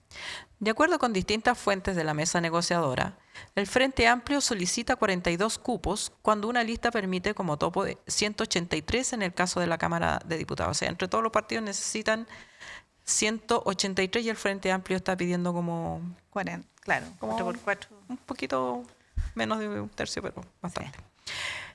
Es el partido que más cupos pide. En el ranking siguen el PC, el PS y el PPD con 30 cupos cada uno, digamos, de aspiración. Y la DC con 26, el Partido Radical 22, el Partido Liberal 18, la Federación Regionalista Verde 16 y por último Acción Humanista con 13. En total suman 227 cupos que no existen. Es decir, se necesitan reducir 44 aspiraciones, personas concretas, que necesitan bajar su postulación para concretar la lista unitaria. La gran cantidad de cupos que solicita el Frente Amplio se debe a que, como son un partido grande, tienen muchos eventuales precandidatos que esperan competir. Sin embargo, al ser parte de un pacto tan amplio, también se ven obligados, ¿no es cierto?, a reducir sus expectativas. Hasta la presidenta del partido, Constanza Martínez, se bajó de la competencia por el Distrito 8, ante la disputa de la diputada Claudia Mix y la ex constituyente Tatiana Urrutia, y también la posibilidad de cederle un cupo ahí a Gustavo Gatica. O sea, son al menos tres. Claudia Mix, Tatiana y Gustavo. Y Gustavo Gatica, aunque la directiva del Frente Amplio le cerró la apuesta a Gustavo Gatica. Vamos a ver qué pasa. Sí. En tanto, el Partido Republicano, el Partido Social Cristiano y el Partido Nacional Libertario inscribieron el pasado viernes el pacto electoral Cambio por Chile, con el cual competirán en las elecciones parlamentarias de noviembre. De esta forma, cierran toda posibilidad de una lista única con Chile Vamos, aunque sigue vigente la posibilidad de pactos por omisión. El Pacto Cambio por Chile tendrá un total de 183 candidaturas a la Cámara de Diputados, de las cuales 77 serán mujeres. Los partidos señalaron que van en igualdad de condiciones en su lista, es decir, un tercio de cupos para cada uno con presencia en todas las regiones. Sí, ellos lograron inscribir su lista. Claro, claro, en igualdad de condiciones, pero en un subgrupo de partidos de la derecha. Sí. Que son republicanos, libertarios y social cristianos. Claro. Sí, ellos dijeron al inscribirla, no sé, pero es que me dijeron... llevamos al Congreso propuestas firmes y directas frente al desgaste y confusión de una centro-derecha que perdió el rumbo, dijeron. Claro. En fin. Hace unos años, cuando nosotros hacíamos periodistas, lo más derecha que voy a encontrar era la UDI, y ahora hay como... No, claro. Un campo para allá. Claro. Un potrero. Claro, se abrieron claro. Las anchas alamedas. Claro, en todo lo ancho. En todo lo ancho. Ya, lista única. Yo creo que se dan dos cosas, digamos. por supuesto que a mí me parece que estas amenazas de que, bueno, igual podemos ir en 2 listas que Sí. están tirando los chicos, son como las amenazas típicas de... Yo siempre pienso en Alewi, porque Alewi siempre está metido en estas negociaciones ahí fumando. Claro. y claro, la gente blufea en este periodo y echa guapeadas que después no se concretan, porque todos tratan de maximizar su posibilidad de quedar en el cupo. Los chicos dicen, no, los grandes tienen que ceder, pero los chicos también están poniendo aspiraciones súper... la DC ahora tiene 4 diputados y está pidiendo ¿cuántos cupos? Como 46. No sé, bueno. Sí, sí. Entonces, no, 26. Pero bueno, son también... es la tensión entre sobrevivir, tener suficientes cupos para sobrevivir de los partidos chicos, ojalá crecer, de los grandes ser generosos, pero no decrecer, que también es una aspiración política, es la racionalidad política. Uno no le puede pedir a un partido que tiene ya X cantidad de diputados que renuncie a ese número de parlamentarios. Y están los aspirantes nuevos, que desde una lógica, si uno lo mira desde afuera, yo si fuera dirigente de partido le diría a Gustavo Gatica dónde quiere ir y todos para afuera y que entre Gustavo Gatica, pero no es la lógica de los partidos que tienen ahí ya a sus candidatas y todo, por lo tanto es un puzzle súper difícil. Es un puzzle difícil, pero yo te me pregunto también, porque este gobierno ha experimentado quizás más que ninguno, no más que ninguno, pero está en la lista de los gobiernos que enfrentan, que les toca legislar con un Congreso En contra.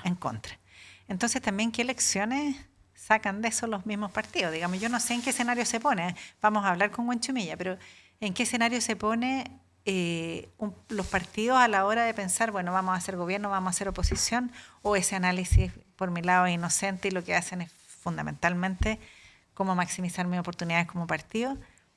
Esa es una pregunta que tengo. Segundo, tengo dudas respecto a ciertas candidaturas. Bueno, la DC lleva, por ejemplo, a Juan Carlos Pollo Valdivia, me parece, como carta, pero lleva también a un exdiputado del Partido de la Gente, el Sheriff. Que me sorprendió encontrarlo entre la lista de candidatos a diputados de la DC. Se me olvidó ahora el nombre del... El sheriff es... no es Carter, ¿no? No, No, es... no. Uno que una vez se puso... Sí.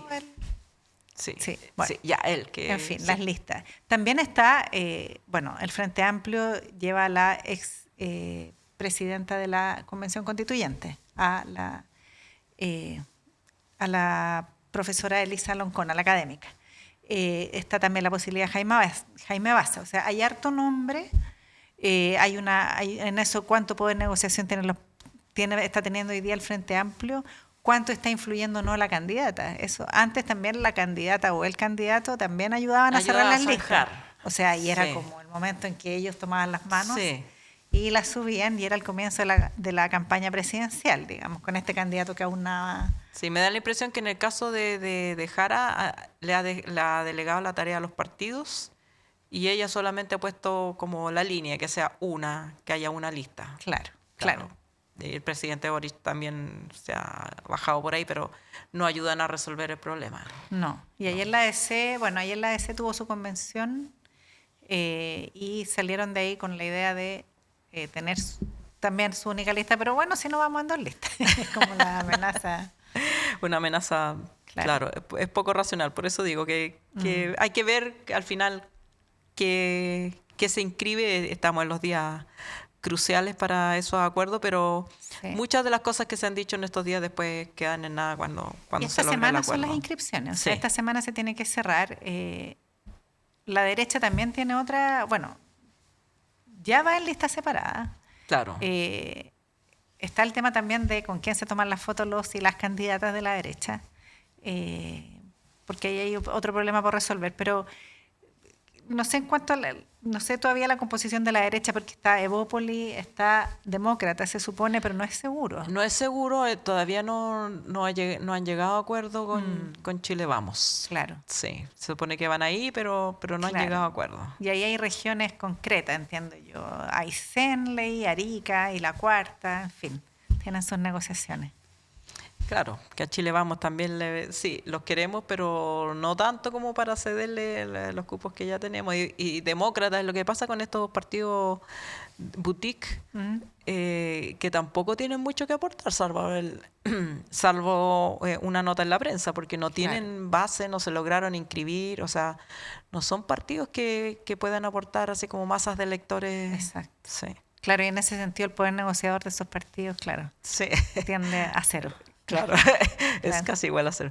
El que es bien brutal con sus análisis al respecto y que me gusta escucharlo en ese sentido es Isidro Solís, porque Isidro Solís claro. dice... Bueno, yo estaba pensando en tu referencia a Lewis, nosotros tenemos referencias, como iba a decir ochenteras, no es verdad porque no son de los 80. No, son noventeros. En los 80 no existían. No. Pero esas figuras que uno asociaba, no sé, a los esa momentos mesa. altos de la ADC con Gutenberg Martínez negociando. El Guata. Claro. Claro.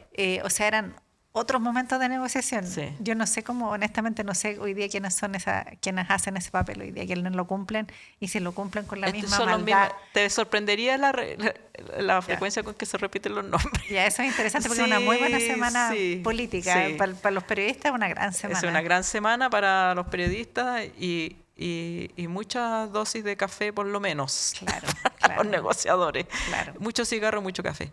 Bueno, vamos a conversar sobre este tema con la diputada Emilia Schneider y volvemos después de esta pausa.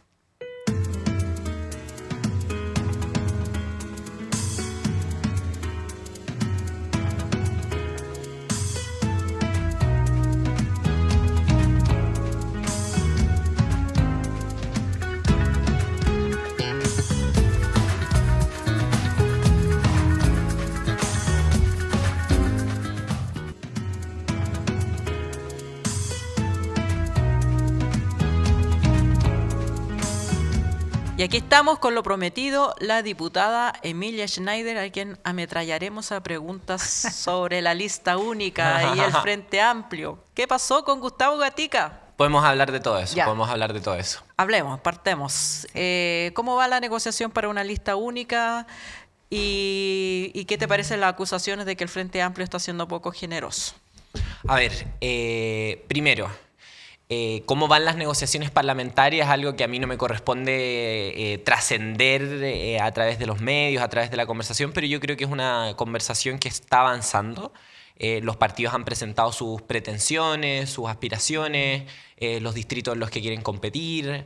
Sus candidaturas, por cierto, se han ido conociendo a lo largo de estos días y yo la verdad soy bastante optimista. Ya el hecho de que nos sentemos en una misma mesa, sectores que hace algunos años atrás estábamos en veredas muy opuestas, creo que es un avance para el progresismo, creo que sin duda la incorporación de la democracia cristiana, la posible incorporación de la democracia cristiana es algo que puede enriquecer mucho este proceso, es algo con lo que yo estoy muy de acuerdo y no creo que el Frente Amplio está actuando de forma poco generosa, me cuesta creerlo, sobre todo porque nosotros hemos sido quienes hemos bregado, quienes hemos instado a la unidad de las fuerzas progresistas desde hace ya mucho tiempo.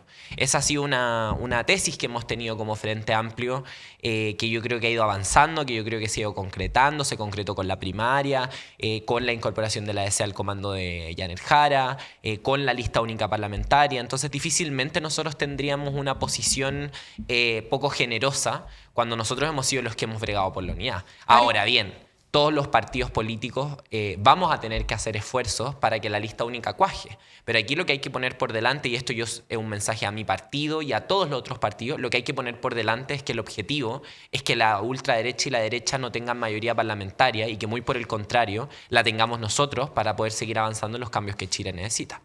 Sí, yo me preguntaba también, gracias Emilia por estar acá, ¿qué poder negociador tiene el Frente Amplio también considerando lo que fue los resultados de la primaria, los resultados del candidato Winter? Entonces, efectivamente hoy día en números ustedes están pidiendo más de 100... No, eran 40 y tantos. No, yo diría que, bueno, no importa, bueno. pero era un número importante de los cupos parlamentarios que tiene el sector, lo están pidiendo ustedes, digamos eso. Pero tienen un real poder negociador adentro, considerando, por eso digo, los resultados de lo que fue la primaria presidencial, considerando que se está armando un comando donde hay distintos partidos que están ahí teniendo representación, se está conversando el programa. Entonces, ¿cómo se negocia esto? Sí, Lo primero, yo no creo que esto se tenga que negociar exclusivamente con calculadora en mano. Creo que también hay que pensar en lo que representan las distintas candidaturas, en lo que aportan al sector, en lo que aportan los distintos proyectos políticos. Yo creo que eso es una parte de la conversación que se pondera poco a la hora de negociar las listas parlamentarias. Pero más allá de eso, yo creo que el Frente Amplio sí tiene una posición importante negociadora. Somos la bancada más grande del oficialismo en la Cámara de Diputados y Diputadas, la bancada más grande de la Cámara en general. Y por lo tanto tenemos muchos incumbentes que están en una buena posición para ser reelectos, eso es muy importante. Tuvimos buenos resultados en las elecciones municipales, donde crecimos en la población gobernada y crecimos en comunas donde no habíamos llegado antes. Creo que tenemos importantes liderazgos y ante todo creo que tenemos un programa claro. Creo que durante la candidatura del candidato Gonzalo Vinter en su momento, si bien no obtuvimos los resultados que esperábamos y fue una dura derrota electoral para nosotros, no creemos que esto sea una derrota política. Creemos que finalmente cuando hablamos de la mayoría de las y los electores, las bases de nuestra coalición, de la coalición progresista, está claro que eligieron una apuesta que se la juega por el cambio, que representaba en Janet Jara. Y el programa que nosotros tenemos para aportar, las ideas que nosotros tenemos para aportar, van en esa dirección y precisamente le hablan a esas personas. Entonces yo creo que nosotros tenemos mucho que aportarle al sector progresista. El sector progresista lo sabe, yo creo que los distintos partidos lo saben, más allá de lo que pueda trascender por la prensa, lo que pueda comentar uno u otro dirigente, yo creo que sí lo saben. Y creo que el Frente Amplio tiene una posición importante que defender en el sector, porque tenemos harto que aportarle al sector, electoral y políticamente, y programáticamente también. En esta, digamos, criterio de que el que tiene mantiene, digamos que es como un criterio que base de estas conversaciones, ¿hay espacio para nuevos postulantes como Gustavo Gatica, que según ha trascendido el Frente Amplio decidió no presentarlo en el Distrito 8? A ver, compleja pregunta. Lo primero, sí hay espacio para nuevos contendores, para nuevas y nuevos contendores. Va a depender de la negociación con todos los partidos políticos, pero yo creo que sí hay espacio para que todos tengamos nuevas candidaturas. Yo creo que eso se puede. Ahora, ¿en qué posición quedan estas candidaturas? ¿Qué tan competitivas son? Esa es otra discusión. Pero me quiero meter en lo de Gustavo Gatica, porque es una decisión del Comité Central que ha trascendido por la prensa. Yo soy muy respetuosa de las instancias de mi partido, no voy a comentar los pormenores de esa discusión, pero sí voy a ser muy clara. Yo, y como trascendió por la prensa, un grupo de parlamentarios también, y yo como además delegada nacional del Comité Central, no estoy de acuerdo con esa decisión. Creo que Gustavo Gatica es un liderazgo muy importante para la izquierda, para el progresismo, no solamente por lo que representan tanto víctimas del estallido social y de las violaciones de derechos humanos que ahí se vivieron, que ya es bastante, sino por el trabajo que él ha hecho. Y creo que el hecho de acercarse a un partido político de izquierda también supone una toma de posición, una disposición a construir en colectivo, que me parece que es muy valorable y que yo espero que esta decisión pueda revisarse, pueda revertirse. Creo que es algo que todavía está abierto, pero yo no comparto esa decisión. Mi voto fue en esa dirección, por supuesto, en dirección de no compartir aquello. Pero también soy muy respetuosa a las instancias de mi partido y creo que si esa instancia decidió es una decisión partidaria que hay que respetar, pero yo quiero ser muy categórica. Yo no estoy de acuerdo. Yo creo que Gustavo Gatica debería estar en nuestra lista como Frente Amplio. ¿Y es una decisión que se puede revisar? ¿Hay espacio para eso? Porque me da la impresión que estamos como a 2 o 3 días, digamos. No voy a comentar la interna, pero sí voy a decir que las planillas electorales se cierran a último minuto. Yo he participado en varios procesos de negociación, de conformación de lista, y sé que a último minuto siempre puede pasar algo. Entonces yo creo que hay tiempo. Yo creo que hay tiempo para revisar esta y otras candidaturas del sector. Y creo que lo importante ahí también, más allá de si Gustavo va o no en la lista del Frente Amplio, es que creo que Gustavo tiene que tener un lugar en el progresismo y la izquierda. Tiene que tener un lugar porque su liderazgo es muy importante. Tiene que tener un lugar y además creo yo que no solamente aporta fuerza política, sino que también aporta fuerza electoral. Y en ese sentido, nuestra lista tiene que ser siempre la lista más competitiva. Eso es lo que tiene que primar. Y eso es lo que tenemos que ver todos los sectores. ¿Dónde están los nudos, dirías hoy tú? ¿Hay regiones particularmente complejas? ¿Hay liderazgos complejos? ¿Hay relaciones con partidos? Quizás eso sería dar demasiada información, porque además yo no estoy en el grupo negociador. Pero sé que donde más debe haber topes es donde hay dos liderazgos, por ejemplo, muy fuertes, que se compitan por una región, por una circunscripción, por un distrito. Yo creo que lo más complejo, y esto lo digo sin mucho conocimiento, yo no estoy en este momento metida en las negociaciones porque estoy dedicada 100% a ser parlamentaria, pero yo creo que lo más difícil siempre es ordenar la lista. Valparaíso es una zona... Valparaíso es una zona compleja, sin duda. Sí. La senatorial de Valparaíso es una cosa compleja, sin duda. Pero creo que más que hacer caber los nombres en una lista es el orden. Eso yo creo que es lo que más termina complicando a los partidos, a la interna y a la externa. ¿Quién va primero? ¿Quién va segundo? ¿Quién va tercero? ¿Quién va último? O sea, cuadrar es más fácil que... Claro, yo creo que llegar jerarquizar. a una cantidad de nombres es más fácil que jerarquizar, porque jerarquizar también tiene que ver mucho con la electividad. Exacto. Ahora, un negociador podría salir a decir que yo estoy completamente equivocada y yo lo aceptaría. Pero en mi experiencia creo que lo más difícil siempre es el orden de prelación, porque afecta directamente la electividad y directamente tus oportunidades de llegar al cargo. Perfecto. Emilia, como último tema, ¿cómo ves el estado de la salud del comando de la campaña de Janet Jara? ¿Compartes que fue una semana negra, difícil para la candidata? No diría una semana negra, creo que por cierto hubo un traspié en la semana pasada, pero traspiés van a cometer todas las candidaturas. Y eso yo creo que hay que desdramatizarlo, y yo he visto mucho de los medios de comunicación tradicionales una intención de instalar que aquí hay un desfonde de Janet Jara, que aquí hay una semana negra, que aquí hay una serie de errores, que el equipo está vacío. Yo eso lo descarto, primero porque los datos están sobre la mesa, o sea, en la mayoría de los sondeos de opinión, de las encuestas, Janet Jara lidera la carrera presidencial y está creciendo hacia sectores que no usualmente votarían por una alternativa como ella, porque ella ha demostrado la capacidad de construir diálogo, de construir puentes con sectores que no piensan necesariamente igual que ella, y expresión de ello también es que se haya sumado a la democracia cristiana. Creo que eso es un gran valor. Habla, insisto, de una candidata que tiene mucha vocación de diálogo, pese a tener muy claro su horizonte de cambio. Y respecto al equipo, creo que está en construcción, creo que está en conformación por los distintos partidos políticos. Creo que urge que vayamos cuajando un programa común posterior a las primarias.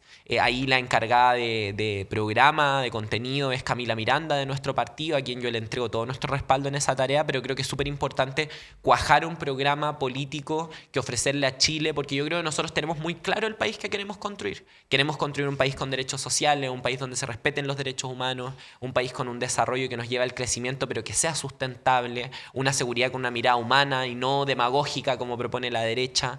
Y creo que tenemos que ir puliendo todos esos ejes para presentarlos en un programa que avance hacia la justicia social, el desarrollo y la seguridad para todas las personas, con esta visión. Y creo que eso es la tarea en la que deberíamos abocarnos ahora. Yo estuve atenta a la presentación del programa, o sea, del equipo. Me parece que es un equipo robusto, pero que todavía, por supuesto, pueden ir sumándose más vocerías, más cuadros técnicos, y que robustezcan la candidatura de Janet Jara. Pero yo lo que descarto, y con esto termino, es que esta sea un punto de inflexión para una candidatura que va a la baja. Esta es una candidatura que va al alza. Quiero tomar hay varias ideas que podría tomar, pero dos cosas. Yo feliz. Sí, estamos con poco tiempo, pero tenemos muy claro el país que queremos construir, me acabas de decir.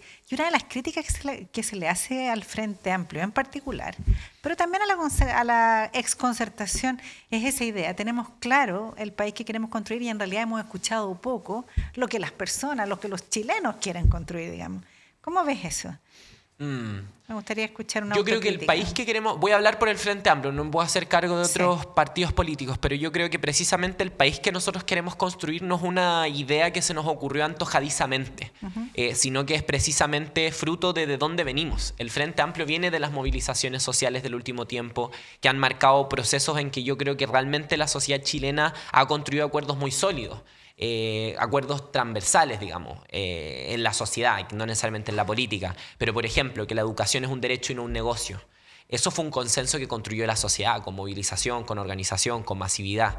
Y de ahí viene la educación que queremos construir. No viene antojadiza de un grupo de intelectuales, no porque los intelectuales no tengan un rol en todo esto, creo que tienen un rol fundamental. Y en nuestro partido hay muchos rostros que lo encarnan así.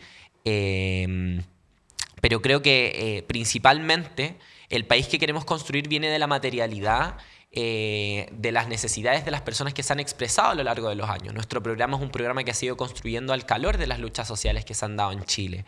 Y creo que parte del sector, o nuestro sector, ha ido recepcionando eso, ha ido escuchando eso, y yo lo pongo en ejemplos, por ejemplo, concretos del gobierno del presidente Gabriel Boric. La gente quiere tener más tiempo libre, quiere trabajar menos, y trabajar mejor incluso, pero trabajar menos. Y para eso sacamos las 40 horas. La gente quiere mejores jubilaciones, quiere terminar con la AFP una parte importante de la población. Nosotros presentamos una reforma para terminar con la AFP y pese a que no lo logramos subir la jubilación a la gente. No creo que esté en el programa de Janet Jara terminar con la AFP, honestamente. Creo que es algo que tiene que revisarse. Pero pongo otro ejemplo. La gente, yo creo que la mayoría estaba de acuerdo con pagarle la deuda histórica a las y los profesores. Lo sacamos adelante. Entonces, nuestro programa creo que va en completa interacción con la sociedad a la que estamos hablándole. Pero por cierto, acogiendo tu pregunta, yo creo que siempre tenemos que tener atención a que nuestro programa, nuestras ideas tienen que dialogar y ante todo tiene que primar el país que nos toca gobernar, el país con el que nos toca construir, la realidad finalmente. Por eso yo te hablo de seguridad hoy día, que quizás no necesariamente era una prioridad para mí personalmente anteriormente. Pero hoy está claro que es un problema de la ciudadanía y la izquierda, como ha dicho, por ejemplo, nuestra presidenta del Frente Amplio, Constanza Martínez, la izquierda tiene que tener una visión propia de la seguridad, porque nosotros no estamos de acuerdo con el punitivismo y el autoritarismo que propone la derecha. Queremos recuperar los espacios públicos, queremos una seguridad a escala humana. Y esas son las cosas que... y eso creo que es muy expresivo de esa interacción que hay que tener. Perfecto. Te agradezco mucho, muchas gracias. Muchas gracias, diputada. Vamos a volver a conversar con más tiempo. Por supuesto, Sí. yo siempre muy feliz de colaborar con 32 Muchas minutos. gracias, Emilia. Que esté muy Gracias. Inconfondibile. Indimenticabile.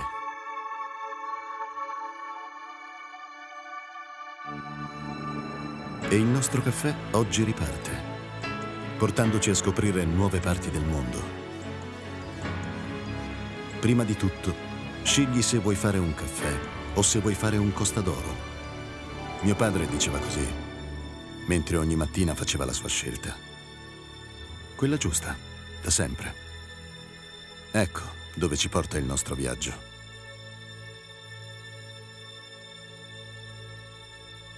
Esattamente dove abbiamo sempre voluto essere. Sulle labbra di chi ama il caffè. Y hemos concluido una nueva edición de 32 minutos que está particularmente noticiosa. Espero que lo disfruten y también, por supuesto, le agradecemos a Marcela Ramos por haberme acompañado hoy. Se va a repetir el plato, así que espérenla en un par de episodios más, va a volver a estar con nosotros. Sí. ¿Cómo te sentiste, Marcela? Muy bien, de hecho voy a llegar a cambiar la decoración. La próxima La vez, próxima vez. tiembla Darío porque... Me vengo con mis cerámicas. Claro. Sale Don Vito, entra, no sé. Un sombrero francés. Sí, muy bien. Bueno, muchas gracias nuevamente. No, gracias a ti. Es mucho más agradable hacer esto en compañía. Y a ustedes no se olviden de seguirnos, ponerle like, compartir, todas esas cosas que nos sirven para que la información llegue a más personas. Y también, si están en condiciones de aportarnos, este programa se sustenta exclusivamente con sus aportes, así que no se olviden de aportar ahí donde dice Eventrit o Revenue, ya sea que sea un aporte por una vez o un aporte mensual, ustedes lo deciden. Y muchas gracias, nos vemos el próximo lunes. Muchas gracias.